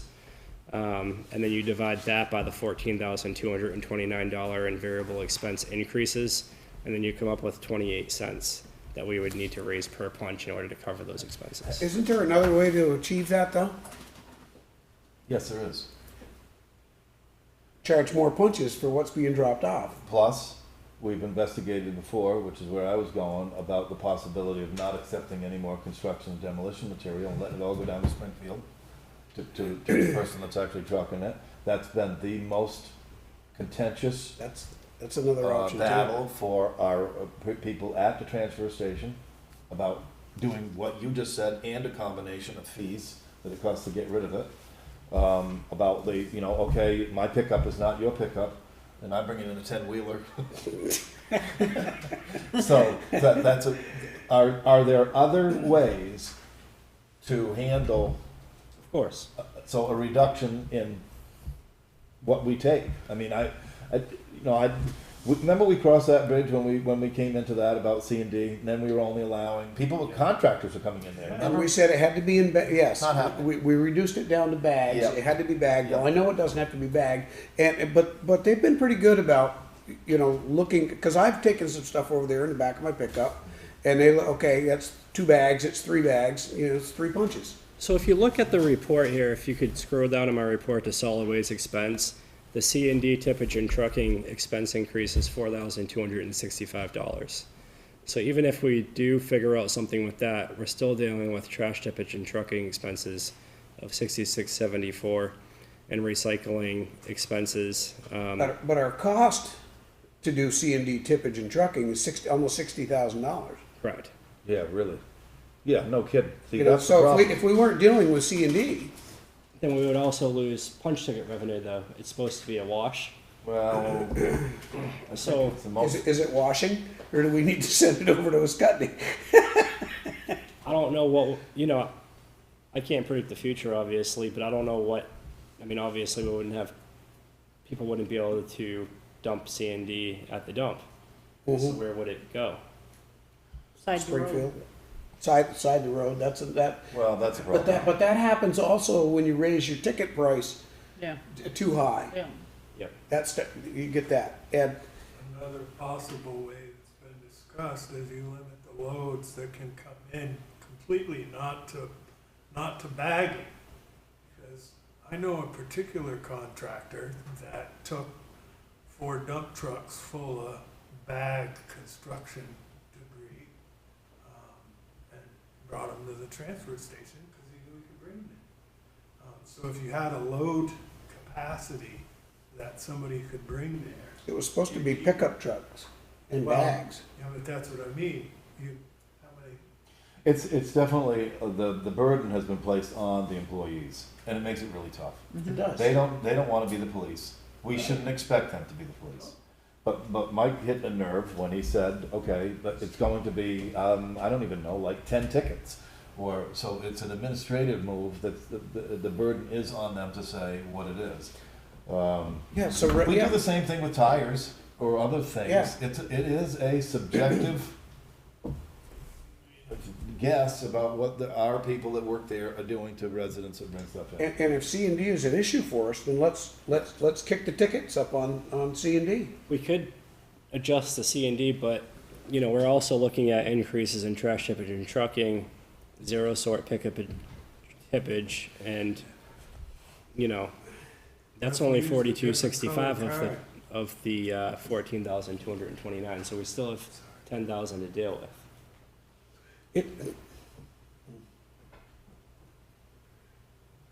It seems to me, my preference would be to leave the,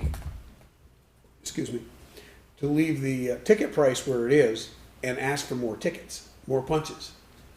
In other words, you know, if you come in with 2 bags, it's 2 bags. It's 2 punches. It's not 1 punch for 2 bags. That's how it is in Springfield. Springfield has a scale. Yep, they do. Yeah, I wanna make less work. Yeah. And the less work is to say, I'm sorry, you need 3 punches. And so, I mean, it is what it is, and when somebody argues with you, I guess there's no point in arguing. You take the picture of the, or they could take a picture of whatever the car was and then pass it on to Ray, who's the supervisor at the transfer station, to take that up. I don't want our people that work there to be under the gun, but I'm agreeing with you about, there's a way to navigate this to get our budget passed. I mean, the only option is, I don't want any trash on the road either. I think what'll happen though. And then, as we've thought about it, and we've been given the green light to do, is to charge for recyclables. That's kind of a nightmare to open the door to, but they are costing us to get rid of right now. Recyclables? Yeah. And, you know, our recycling expense for FY '23 this year is $10,491. So basically what we're doing is we're absorbing that in the punch ticket that we charge for trash tippage, C&D, zero sort. So if we did charge for recycling, the fear is, though, that they would just end up in the trash. Right. So Pay for it, and then put it in one And container it'll and go in, not sort it yes, out. it'll go in the landfill, and the Yeah. only landfill in the state right now is in Coventry, which we're gonna pay like an arm and a leg for diesel fuel to get it there.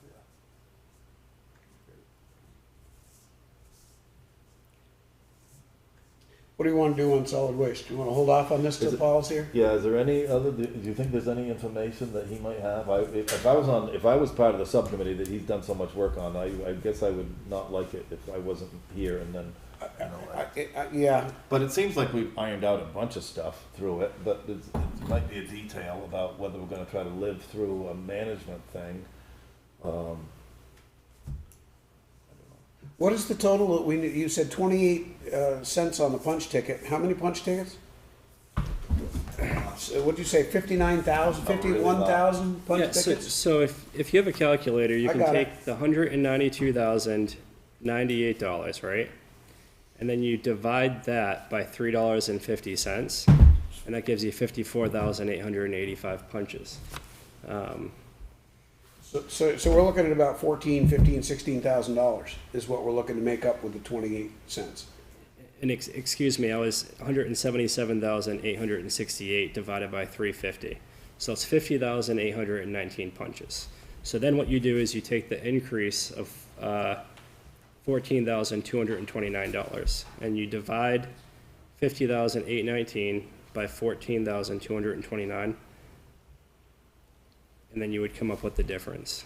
I took the 51,000 and multiplied it by 28 cents You could do it that way and too. come up with the 14,000. But that's how I came up with the Yeah, difference. I see it. Yeah, but it's it's $14,000 that we're looking to make up. Now, Yes. now, A lot, that's a lot. Yeah. I don't know the answer. Increased punches. Could somebody look into the cost of a scale? I mean, I know it'd be one extra step setting it on a scale, but I just feel like, you know, because I've used the transfer station for very many, like a lot of years, some people come with huge trash bags, like a 50-gallon trash bag, and they get one stamp. And then some little old lady comes that can't only lift one little kitchen garbage bag, gets one stamp.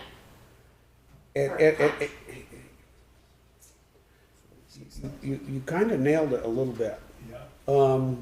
And I was thinking that I was going to draw something out. I was going to, if we took and put 3 different size bags full of styrofoam out there as a demonstration and said 1 punch, 2 punch, you know, so that people coming up can just see what's there. Well, But that's they where have her that. weight comes in, because if you have the weight, you send it out as X to X is 1 punch, X to X is 2 punches, and X above is 3. So when somebody comes in, that little old lady drops her bag on the thing, the guy goes 1 punch. The other one comes in, drops his bag on the thing, 2 punches. Then I come along with my 50-gallon bag, come over and I drop it on the thing, and the scale 9 goes punches. way over. He goes 10 punches. I'll take a card for that. I just think things are a lot simpler. That would be a nightmare to do. I don't want a scale. I don't want, number one, it's gonna cost money. Oh, you know, It's cost- going to require an employee. Exactly. Exactly right. And in addition, it would be very accurate, and we would no longer be able to absorb our recycling expenses in the punch ticket. It'd be 10 or 20 grand for a scale, and then you'd have to have somebody stand there all the time and read it. I can, right now, if somebody throws their 3 bags in, and then they go over to James and said, I took 3 in, that's what happens. The whole system flows. You'd be adding $40,000-$50,000 to the budget to Exactly solve a right. $14,000 problem. Yes. That's correct. Then you have to get it fixed more often, and it'd freeze, it'd rain. Are we doing all, you've been around to these other meetings, does it ever come up that we're gonna doing all we can for recycling? I know they've separated out the garbage waste or whatever, trying to do that, right? They're trying to minimize what's going in the compactor, so you don't need to do that. You Yes. don't need a scale, you don't need stuff. Everything seems to be working out pretty well. I mean, we're ending the year within a small margin of error. I think Well, if I was going to change the It's your punch ticket, I would either change it by a quarter or I'd change it by 50 cents. I would say 25 cents would be sufficient, and if we end the year in a small deficit, then we'll figure it out then.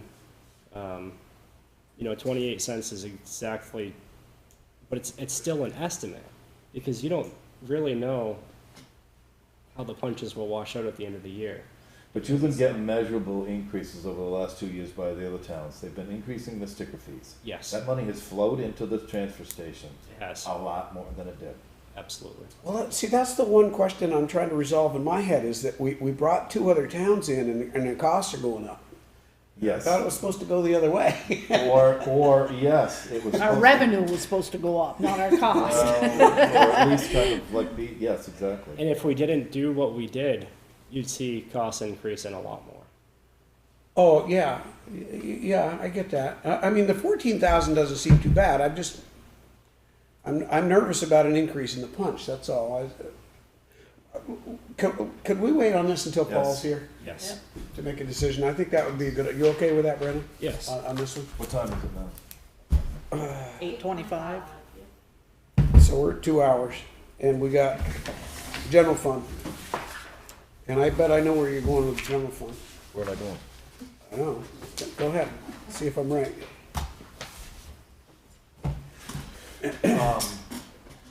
If I'm following on that same, where you got the FY '24, right? We're gonna go all for taxes, right? The need year over year.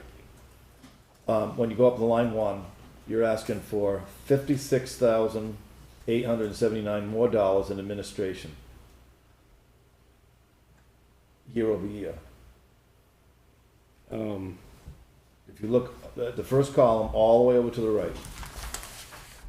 I'm Administration looking at tax the sheet need. you told me to look at for the whole night.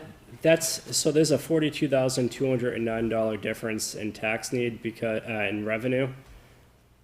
The difference in tax need is made up of both revenue and expense, 14,670 in expense. Yeah, that's okay. Yeah, But you're 42,000. asking for more taxes, so what you did was you broke out, so I think that's a little unfair, the way you've done it. Because over on the definition of what you did, you said, you know, like lower interest and penalties. Perhaps it would have been better when you said in administration. Administration to me would be you, Yep. right? So, and I don't know who else, but whoever else, you, the town manager, your salary, whatever's going on. So it's not exactly accurate to say the interest and penalties are lumped into that same line. They are. I know. Okay. So interest and penalties, those are all revenues in the admin budget. And then on the expense side, it's made up of various expenses, not only personnel, but like all But the. so is your buildings and- salary. Yeah, my salary is in Your there. package is there. That's what I'm trying to point out. I'm trying to point out the difference between labor and then, interest and penalty on property taxes. I'm assuming that's got to do with like delinquent taxes, Yes, delinquent Yes. taxes. taxes that were not paid. It's a, you know where I'm going with that? It's a little unfair to lump that all into that line when we're reading it here. So it So would this be is better just if an we break that. overview. Yeah. So we could jump into the actual budget and look into, So who else is in that particular $56,879 more in taxes that we need? so you're talking about expenses, which would be $14,670. Because there's a revenue loss of $42,209. So where did the 42 come from? So we only have 25,000 to use in fund balance this year, whereas we used 50,000 in the last budget. So that's a decrease of 50 minus 20, 52 that's minus- 25,000 right there. About 27,000. And then you have the interest and penalty reductions due to our delinquent tax. What happens is, when you clear your delinquencies, you don't generate collect the as much interest and interest and penalty off of it. Yes. So that decreased. So that leads me to another question. So have we, I know you said that there's been a reduction in those. Have we set forward a path to have another tax sale? Yes. Good. Yep. So that's in the works. Because, you know, my focus is on, are we doing everything we can not to raise taxes? That's our job. And then, are we doing everything we can to collect what we have? Yep. And then, do we really have what we want? Are the departments working for the people the way that they want? So when somebody comes in here and says, I gotta go to the town clerk's office to research something or whatever else, they're happy.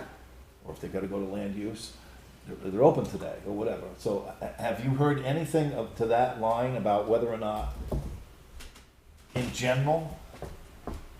I haven't heard anything negative. You haven't heard, okay. So I'm just, you know, part of our job is to improve everything we can. I know one time, before Sven left in land use, for instance, we were trying to digitalize, or how do we say that word? And records. Land records, to make it really easy for people to look up their own online. Yeah. I'm sure they'd have to set up a password and everything. And when he left, the last I knew, that he had something, didn't he say something, he had 25 or 30% done? It was around that, yeah. There was a threshold. Yeah. I'll take a look into that again. So that helps the residents and lowers our overall need for land use. Obviously, if somebody can look up their stuff. Yep. But in turn, that would also hit the revenue line in the town clerk's office. Yes. So that's another really good point. Are we, so when you go around to your other town manager meetings, or do you ever ask this question, are we charging enough for the services that we do? We have not talked about that, but I will look into that. I don't know what the permit fee is for, you know, in our land use, whether it's like $100, but every other town is 200, or whether it's, I don't know whether we're in line or out of line or no line or what. I remember, it's a good thing Paul's not here, he'd probably throw a book at you. Because we came in here and asking for an increase in those fees, and it got shut down. That's true. I don't know.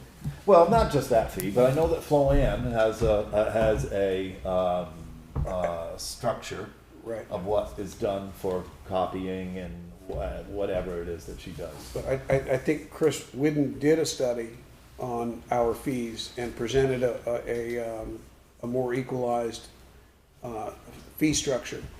But they were pretty hefty changes, and that went down, that was defeated. Well, that's where you run into your happiness problem. Yeah.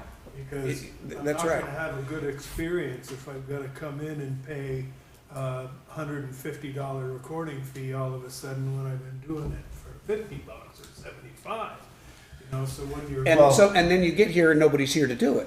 Well, that's the bad part, okay? But the other part is, if you go to the closings or whatever, the lawyers are gonna charge you for doing that exact work. So they're going in the back door doing the same thing. And I want to clarify, I'm just throwing out a scenario that nobody's here to do it. And I'm not saying that that's the I'm case. just saying more and more people now seem to be doing cash sales or their own sales because the realtors are making a lot of money. So people are doing that. Not that there's anything wrong with that, you know, but a lot of people can do these cash sales and they come in and they pay their recording fees and their title search and all that stuff on their own, and can do that. And if they see that increase in fees, then Chris has had more to do with actual permit fees, permit structure through zoning. His was pretty focused on just the zoning fees, but that included subdivision. Sketch plan, all of that stuff was going on. So maybe we need to take another look at that, Brandon, over at the planning commission, send something back up here. We can do that. That won't probably be for this budget. And we did include a little bit of additional revenue and land use for fees because the fees are coming in around that amount each year. So we did increase it to 6122. You know, on the expense side, the admin budget's increasing by 3%, library is 6%, finance is 1%, town clerk is 8%, listers is 2%, land use is 6%, police department's 13%, general fire services is 87%, which is that payment. Right. And the 2 fire departments are 10%. Inflation is 8.7%. So, you know, overall, What is the average there? Yeah, sorry, go ahead. overall, the total expenses are increasing by 10%. You know, and that's. But here's the kicker, okay? And it's a really it's a really piece to consider. The reason why I picked off highway and I passed that was that when you look at that on a percentage basis, the budget is lower than it was the previous year, and the tax need is only up by 15,000. 2%, maybe 1.5%. And so the question immediately triggers off in your mind, in my mind. Okay, wait a minute. The roads are still getting graded. The roads are still getting plowed. The highway's still going on. They, incorporated in that budget, was a pay adjustment. And so, if it's done there, why can't it be done everywhere? We eliminated a position from that. Well, no, they were never there for 2 years. I know, but they were in the budget. Yeah, I know. That's what we removed, so we just brought it down. Oh, no, I get it. Yep. But We also had that money to use as a fund balance to carry forward too. We don't have that. well, but yes, we will one more year because the ink's not dry yet. Yeah. So then that money was transferred into the 2 reserve accounts. So I get it, except this year when you're looking at the whole thing as a whole picture, and we've done the work at Highway. We bought 3-wheelers to increase efficiency. There's a new grader with a whole program of service and whatever that doesn't have to be used because things have been transferred to ditching and to putting SurePack down at 50% of the roads instead of just gravel. So there's been a whole combination of things. to improve efficiency.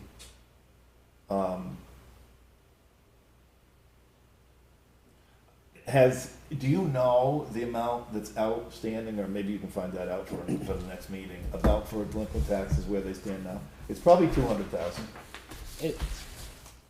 And I can get that number, however, with accrual accounting, we already have it in the budget. So we book it as we've already received it, even though we haven't. You keep going that way, and I keep disagreeing. You'll have to talk Well, to that's Steve the, Hire. that accrual system. No, here's why that's not exactly, I'm gonna point that out one more time about why that's not exactly true, okay? When we send out our tax bills, the only portion that is on the accrual system is the general fund. The highway fund is fully funded, the solid waste is excluded, only on that $50 sticker fee, and the school is fully funded. So the only portion of the tax bill that is on the accrual system is only on the general fund. So when you put that on a percentage basis, it's not that high on the whole budget perspective. When you take the highway budget, it's $1 million. You take the school budget, which is $6.5 million. All those funds are cash basis. But what you just explained is the accrual system, which So- means, it says you're gonna have this much money, and you have to take and give all of it here, all of it here, and all of it here, and then you've got left this for the general fund. That's why we have So- the article in there to borrow money in anticipation of Correct. receiving the. Correct. But I'm just telling you how that is. Ask Steve again, because I've already been through this with him. The school demands their money paid within 30 days after recording. I know. Okay, so you have to pay it. Right. The $1.5 million every 2 or 3 months. They're fully funded. There's no accruing about it. Whether you've received all of the tax dollars or not. No, Can that's I right. explain it real quick? Go ahead.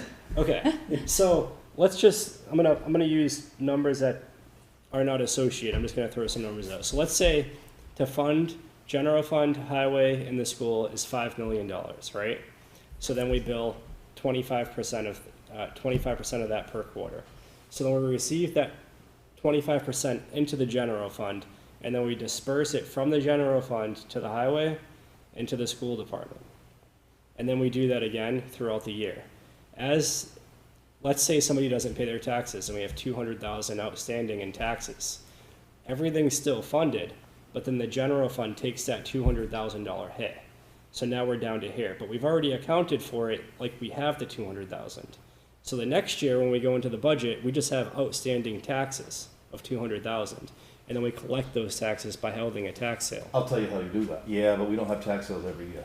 Right. Number I've held one, every number single one, year what we since do then. is we artificially inflate the tax rate by 7 cents to make that up. No. That's exactly what happens. That's- Because That's most what of- that's what Ed Morris and Jim Mullen were talking about. And Ed Morris was headed for 15%. That's exactly what they do, because no one has paid the bill. Right. You have that out there. You can't get there from here, But because it's never been paid.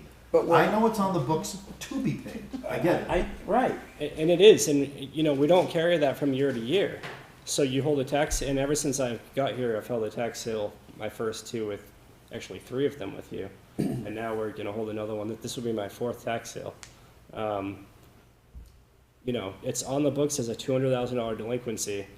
And unfortunately, we have money, well, not unfortunately, but fortunately, we have money in the bank to cover it. Let me ask you this a different way. Yeah. Let's just make believe that we're gonna send out a tax bill for all the residents for $1 million. Yep. Okay, you can figure this out on a percentage basis about those who do not pay, because Yep. it's gonna be like 5%. It's not that much. And let's say that you have $200,000 outstanding, that you're gonna have a tax sale that you've never been paid before.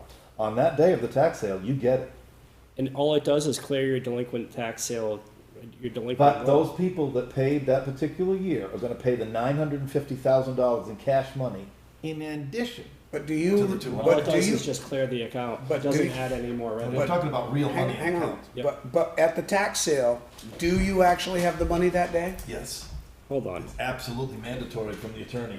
You Yes, have that yes. check before you leave the door. Yes, but it has to go into an account to sit for a year, doesn't it? No. The town receives that money, and then, I have a good way to put it. let's say that our taxes are 1 million per year, right? Let's say we didn't collect $200,000 that year. We already account for that $200,000, and the reason we can get through the year is because, let's say we have 1 million in reserves. Well, now the net is actually 800,000. And then we carry that to the next year, because we have money in the bank, we clear it, now we have $1 million in available There you go. funding. But So it let's say just you're, goes, because you refund it, so now you bring it back up to $1 let's say million. you're a contractor and Yeah. you did a job for somebody that was $200,000 in plumbing and they didn't pay you. Yep. That's exactly what happens on a tax bill. They didn't pay you. Well, So you go But you along. accounted for it as a revenue already. That's what the town does. Those other people can't because you're going along with your pickup truck onto the next job. It's different, it's different. But, Okay, you know- so hold on now. Let's come back to what the actual budget is. We went through presentations and received the budgets for all the departments. Yep. And nothing has changed on, and this comes back to what your point is, you know, services. What have we changed in services? We haven't changed anything. Am I correct? We didn't change the services. We didn't change anything. People, the same people are in the same places doing the same jobs, providing the services to the people of the town. So what changed? Inflationary cost changed, and we raised wages. In truck. And we, fire truck. and then, well, but those are decisions that were made by the voters, not us, that are hitting this budget. That's that general, what do you call it, general fire. That's the line item added to cover the loan for the fire truck. And the only other things that, what else changed? Nothing changed. Nobody increased, for lack of a better term, supplies or materials. Those things didn't, just the cost of those things increased. Well, there were some things that were a little bit, abnormal. But if you look at those, you look at those 1%, you're trying to minimize a line item and you get a 1% increase, but when you have all those 1 cents down, they add up. Yes. It's expected to, but you're not, people are doing their best, and in each line item, each department's doing their best to meet try to keep their costs down. And But we, the bunch is gonna add up. and year over year, we see this.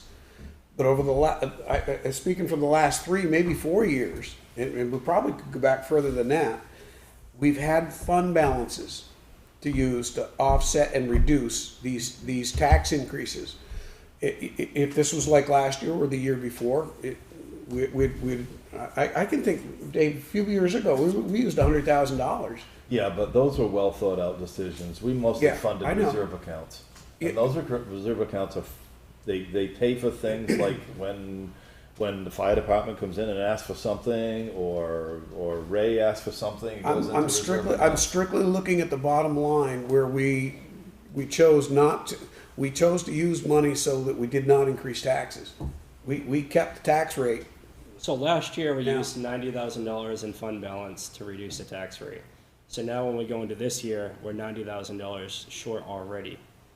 So we have to make up that $90,000 plus, so we, It's not. I don't like the term that we're 90,000 short. we're $90,000 difference. We- in we fund just- balances. We don't have 90,000 We don't to have- use.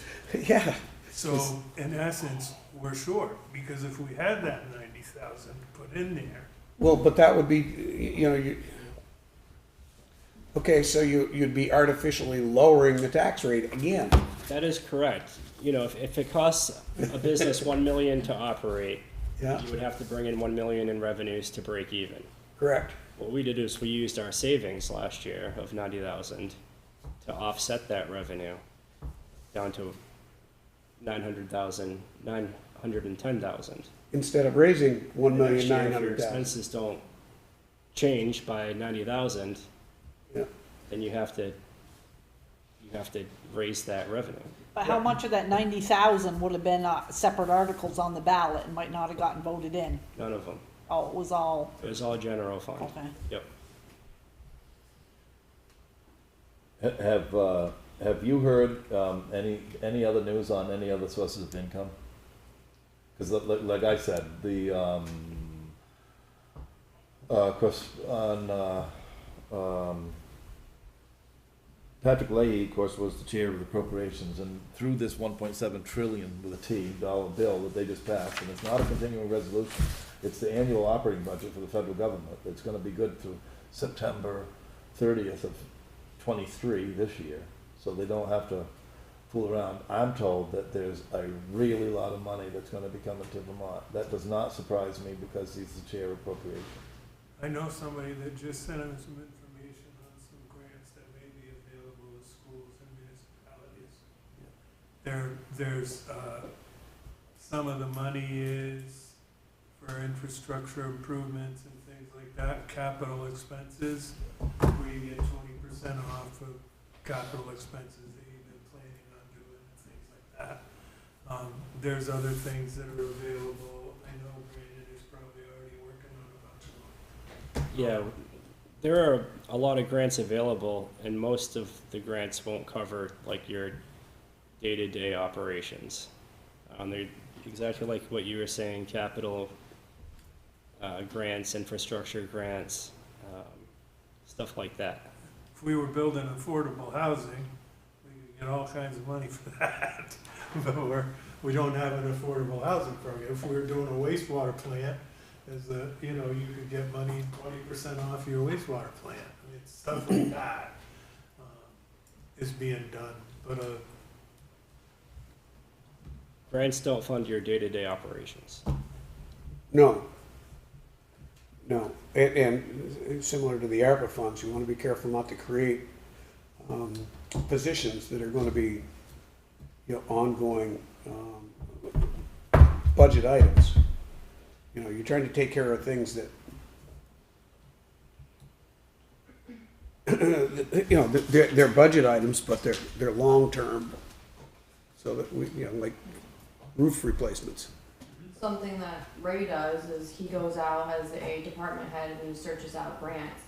So things that taxpayers would have to pick the bill up on down the road, we don't have to, pay out of pocket for it, because Ray does that. Right. Ray does do a really good job with grants. Yeah. Yeah. That's highway. Yep. But yeah, Brandon does the same thing in the general fund. Yeah. So what do you want to do? Mr. Fuller, any direction on this one at this time? No, not for me. Kelly? Wendy? No, I'm fine. When is our next meeting? So, is it Today- 14 days from today? No. It's From on a yesterday, Monday. from It's on a- yesterday. It's on a Monday. again. It's not on a Monday, it's gonna be on a Tuesday. Because Martin Luther, we got So Martin it's Luther King 17th? Day. January 17th. Okay, Yes. so it'll be 14 days from today, it'll be the 17th, yeah.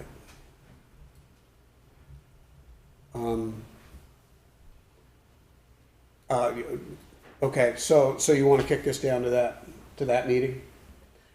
That gonna work? We starting to get, I mean, that works okay, right? The 17th? Yeah, that's starting to get close, so we would have time for a special meeting. I don't think we'll need one. No. But Floanne, earlier you outlined the 26th was the last, kind of like the date, and I don't know, it's just something to think about. Then Paul might have something that he wants, I don't know, I haven't talked to him. Have you talked? I haven't. Not talking. No, not regarding this. The only thing I had was that he wasn't gonna be here. That they've gone to pick his son up.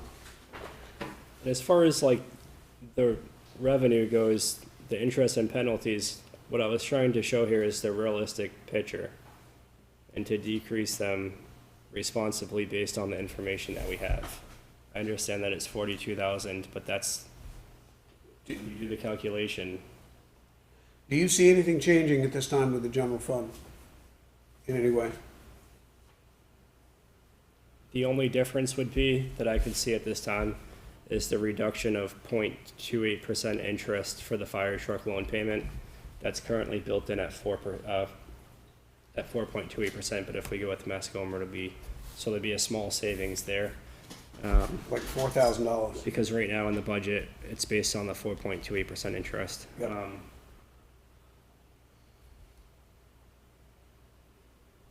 I don't see anything else changing. I could meet with the fire departments again and the police department.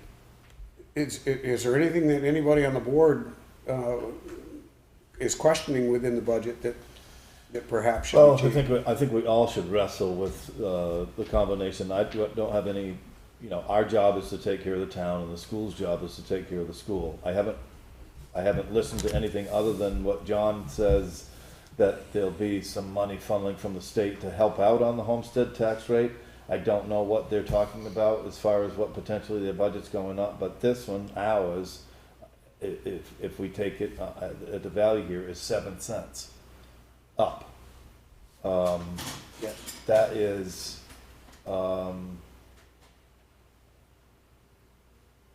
last year's was 60. Now we're looking at 67. So that figures out to be like a 12. But there was no tax increase last year. Well, I don't care about that. What I'm caring about is go FY '23 to FY '24. Just do the reading. You're gonna go from the tax rate of both years, 60. Almost 61. .069, correct, and now we're going to .679. So it is 7 full cents. So one of the things, If that figures out to be like 11 and something percent, that's 3% above inflation.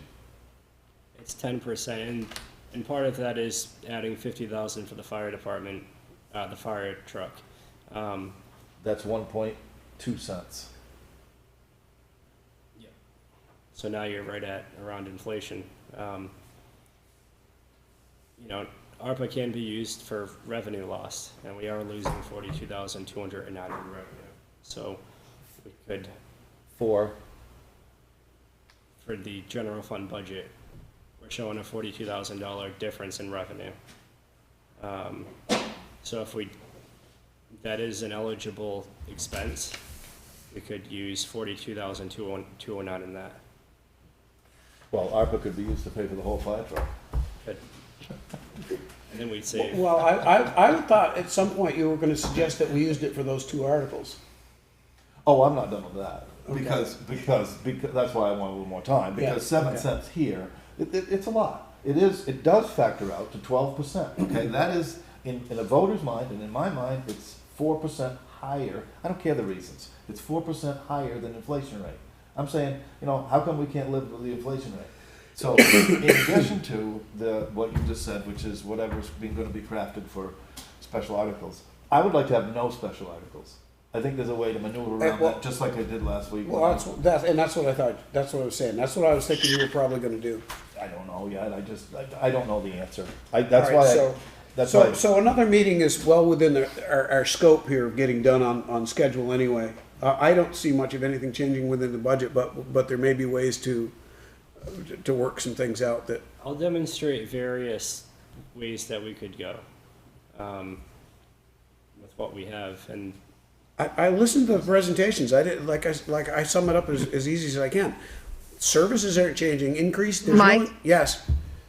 I just wanted to say one thing that Go ahead. I do want to be careful about, Go ahead. and that is, I know we don't want any special articles, but let's not encourage. It just seems like we have to be pretty careful that all these special articles we don't want to take care of with ARPA funds, because it's encouraging special articles to come forward, or things that we used to either fundraise for or gave the townspeople a chance to vote on. I just don't want to pay for everything with ARPA funding. That just keeps coming up, that's all I'm saying. Okay. I think we have to be careful that we don't encourage that right now, because I don't want to see the tax rate continue to go up, but I also want to be careful that we don't do what we said we don't want to do, which is nickel and dime away the ARPA funds. Yes. That's it. I agree. I do agree with that, and I didn't think Be of careful, because that. otherwise we're going to encourage that with, we all don't want to see articles, but if we keep paying for things with our ARPA funds, then we have all this, we have time for more things to come forward. I just think we got to be careful, because it does seem to be encouraging that. And the other side of that is, if we put the articles on, what the articles are for are actually for funding capital expenses that we're gonna be looking at Yeah. down the road. And if we don't, Yes. and if we don't fund those reserve accounts, then we get hit with that same tax increase, it just comes at another period in time. Yes, yeah, no, I agree, but I think that we just have to balance that out, that we're, kind of careful between now and when. I mean, people are allowed to come up with and think of things that they might want to do for a special article. I just think that we have to be a little cautious, that's all. Brandon, I'd like you to, at the next meeting, I'd like to see what our tax need was for 23, 22, and 21. Before we used Tax fund need, balance, or after we used fund balance? no, what was the article? Okay. We do have to chart out, though,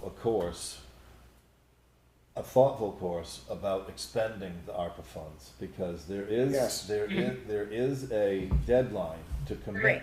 And I believe it's at the end of 24, so it's not like a free ride out into the future I that think you it's can drag 20, them I think around. it's 26. Well, we have to I figure out how to haven't use heard, I haven't heard it by- 26.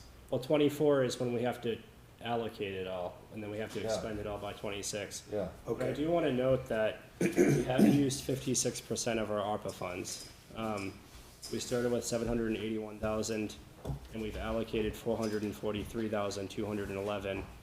There's $337,883 remaining. No, we allotted 59.29 tonight for a washing machine, so that leaves 331,954. Right. You think that was gonna get by?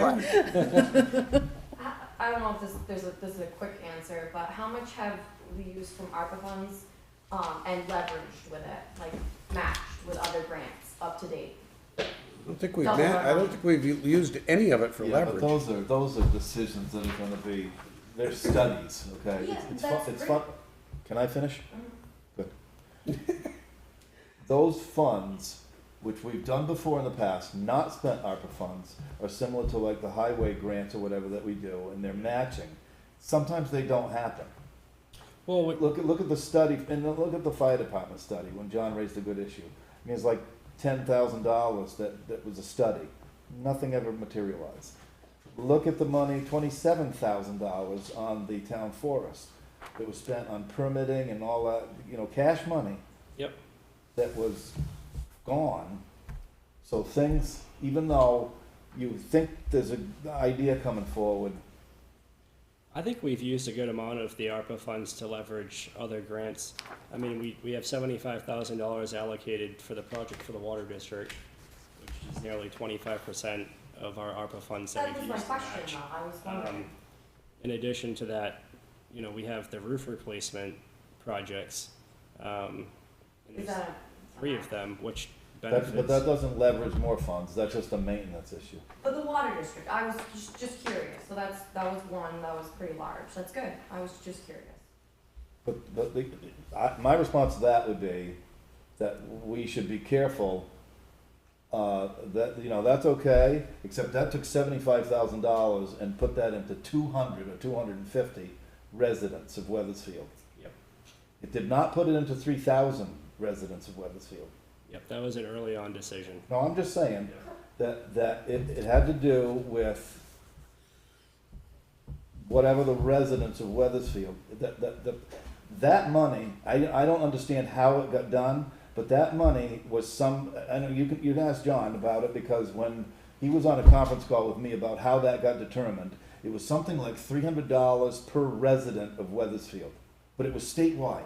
That was the criteria that we used. They picked the dollar amount, and they said, how many persons are in your town? And they allocated it that way. That's true.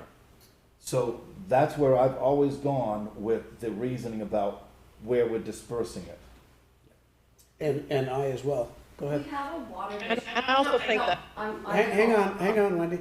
We have a water district in town, it has a lot of lines that have leaks, but we have a school that is on that water system, we have a town hall that is on that water system, and it cannot fail. So that's why we are putting the money into the grant for that, but that was just that. I don't know, Rada's really good with getting grants, I think they're really benefit to the town, that's all. Wendy? Well, I was just gonna go back to the fact as far as if something is benefiting, I think we did a lot of different things that might not have benefited the whole town. We did small business things for COVID. We did, and again, I don't, I just think we have to be careful at all. I mean, I want, we've done a lot for the fire department. We've done some things for small businesses, and I think we have to be careful because something brought up in a lot of the meetings in the past have been, let's keep track of how much is being spent, so. Is the I was glad to audio- get an update on that. Is the audio the fault of SAPA or is it us? No, here? that's us. That's not good? But is it, It can it be could be corrected? it could be her connection. Mom, is your connection okay? Are you, I know it's. Yeah, it is. I don't know why it's doing that, but I'll stop speaking. You don't No, have to- that's not the that's point. not- The point is, we don't wanna hear every other word. We want to hear all of them. All right, so let's. I'll wait till next meeting, but thank you. All right, so that'll wrap up the discussion on the budget for tonight. Okay. Any comments from the budget committee on this budget before we depart? Oh, I think we beat that horse pretty good. Okay. I think though that we do need to look at, I'm gonna talk with Brandon some more about it. I do think we need to talk a little bit about ways that we can look at the licensing fees, the fees for different things, talk with some of the towns about some of that stuff we were talking about today to see if we can actually implement that into what we have, so that maybe we can reduce something by, again, as Mr. Fuller said, our job is to try to minimize that tax hit, and if we can knock it down even another penny, that would be, a penny or two would be good. Okay. We also have another budget advisory committee member on, I don't know. Joseph, Joe, anything you want to add on the budget? Well, before we move on. No, it's already pretty much portrayed pretty well, so I'm staying out. There was a budget advisory committee meeting with Steve Heyer and Joe. I know that you weren't, because you had COVID. Damn COVID. Yeah. So we did go through the entire budget. Have you listed, are we done with the budget? You're all set? I'm all set. Okay. Have we, I don't know if we didn't take this up at the top of the meeting, but I think you've got it up on the website, or maybe Flo Ann did, right? To post up any vacancies for elected officers that people may have interest in. I saw it somewhere. Isn't it? Okay. Or can you make sure that goes up on the website or whatever? I don't know, course. people, because we don't wanna be accused of not doing our Yep. postings and. Okay, folks. Thank you, Ed. Thank you, Good Ed. night. Sorry to keep you so long. That's all Feel right. better, friend. Yeah. Was that true? I thought, did you see what Flo Ann did? I think maybe she did it. I think she As did. the I town saw clerk. it posted somewhere, and it was from Flo Ann, Yeah. so. Warrant? 904. Warrant? Yep. I make a motion, we pass the warrants dated January 3rd, 2023. A general fund payroll, $16,238.79. Operating expenses, $42,250.51. Highway fund payroll, $10,511.18. Highway fund operating expense, $17,407.38. Solid waste payroll,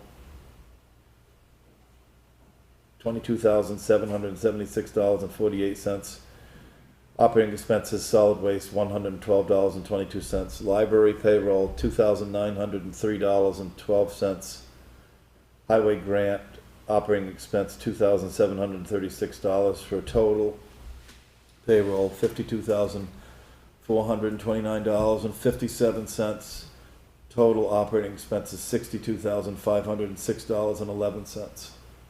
Do I hear a second? I'll second. Motion's been made and seconded to accept the warrants.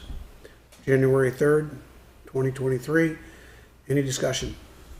Brandon, what is on the solid waste? I just saw this for the first time. What is AP, the note for AP payroll of $20,000? Is that What page are you on, Dave? I don't know the page, but I looked at the cover sheet where it said, in solid waste, AP, yep. yeah, AP on today would be 1.3, that's quite a lot of payroll, and I didn't bother to look, so. Associated Press? I'm just curious for like that large amount of money on the payroll. I know what that is. Okay. So the solid waste expenses amounts for services for the highway and for the town office. And I think that was a lump sum that Steve Heyer must have did a journal entry for. Is that for a quarter or is that annual or? That looks like a 6 month. Are we still, and perhaps this is, you might be leaning on the answer, but of a whole nother question. Back in the day, I recall, and I didn't agree with this, but I recall that, I believe it was like 10% of the offices, the town offices, like payroll and benefits and everything were billed to like that. The only places that those still exist is solid waste and the water district. And the reason that we do it that way is because solid waste is an enterprise fund. So in order for it to pay for town general fund services, it has to be, and in order for the other two towns to pay for that support, it has to be booked that way. But all of the other ones are gone. Okay, so, but a fair question would be, do you, it's got nothing to do with this warrant, so we'll pass the warrant, but do you feel, maybe for the next meeting, do you feel that you're spending 10% of your time dealing with solid waste issues? You're already smirking because you're gonna say more. Yeah. But it's a valid question because, you know, you wanna be honest and whatever with whatever's going on for your charge. Yeah. And maybe it's more, I don't really know. So. Do I have it down to the T? No. No. It fluctuated. The past couple of years was significantly higher. Now it's Right. kind of leveling off a little bit. Right. So I think we should evaluate it in the next budget and really try to drill in on the time. Well, you know, you did a lot of work, you and Paul did a lot of work trying to get the three towns to be in somewhat of an agreement, so but I think that time will back off. Yep. That's. I just got a question to ask too. Yep. I mean, you guys know who all these people are that we deal with. Who is she, he, Furlong, and Ben? That's our attorney. Okay. Town council. Yep. There's an awful lot of those in here. Yeah, I know, Yes, there's there 14 of them. So he must have like waited for like a long time.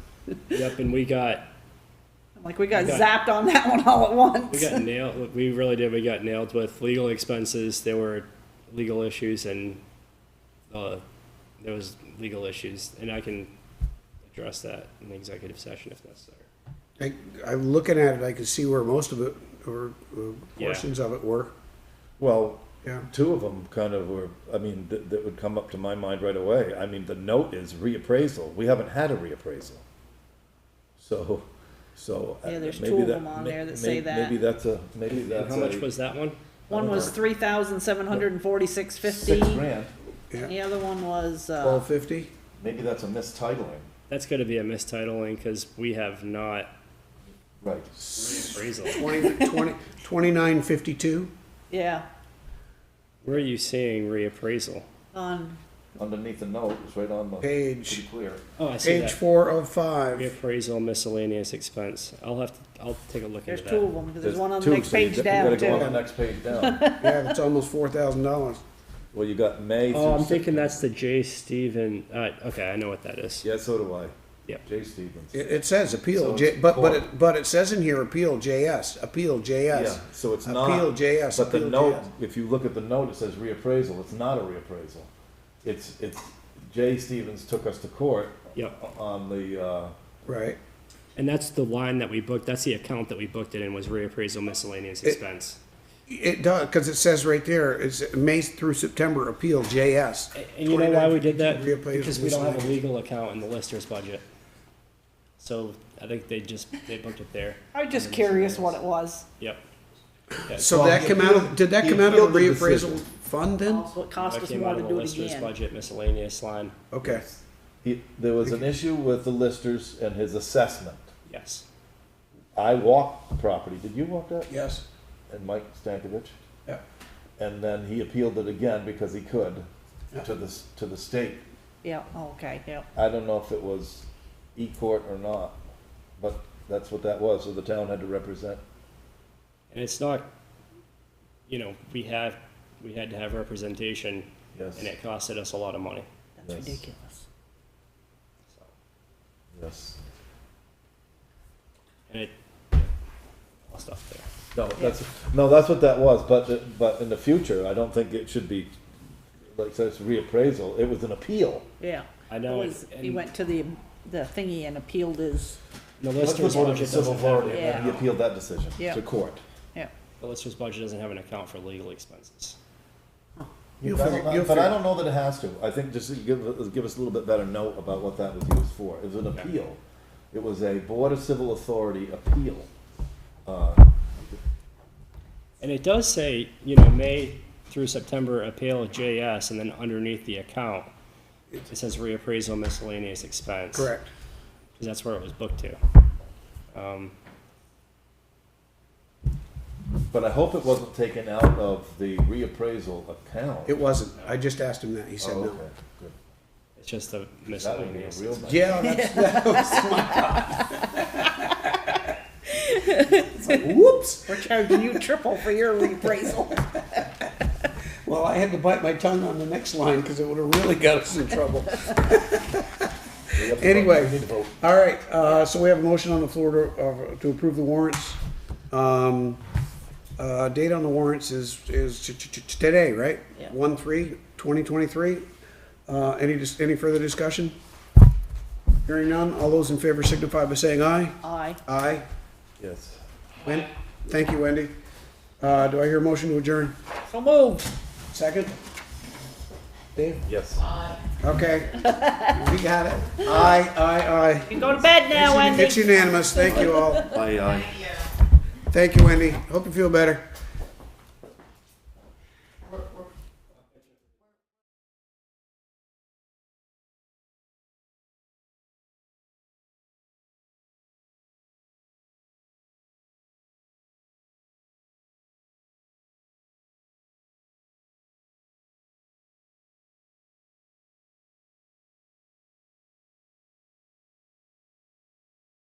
Recording stopped.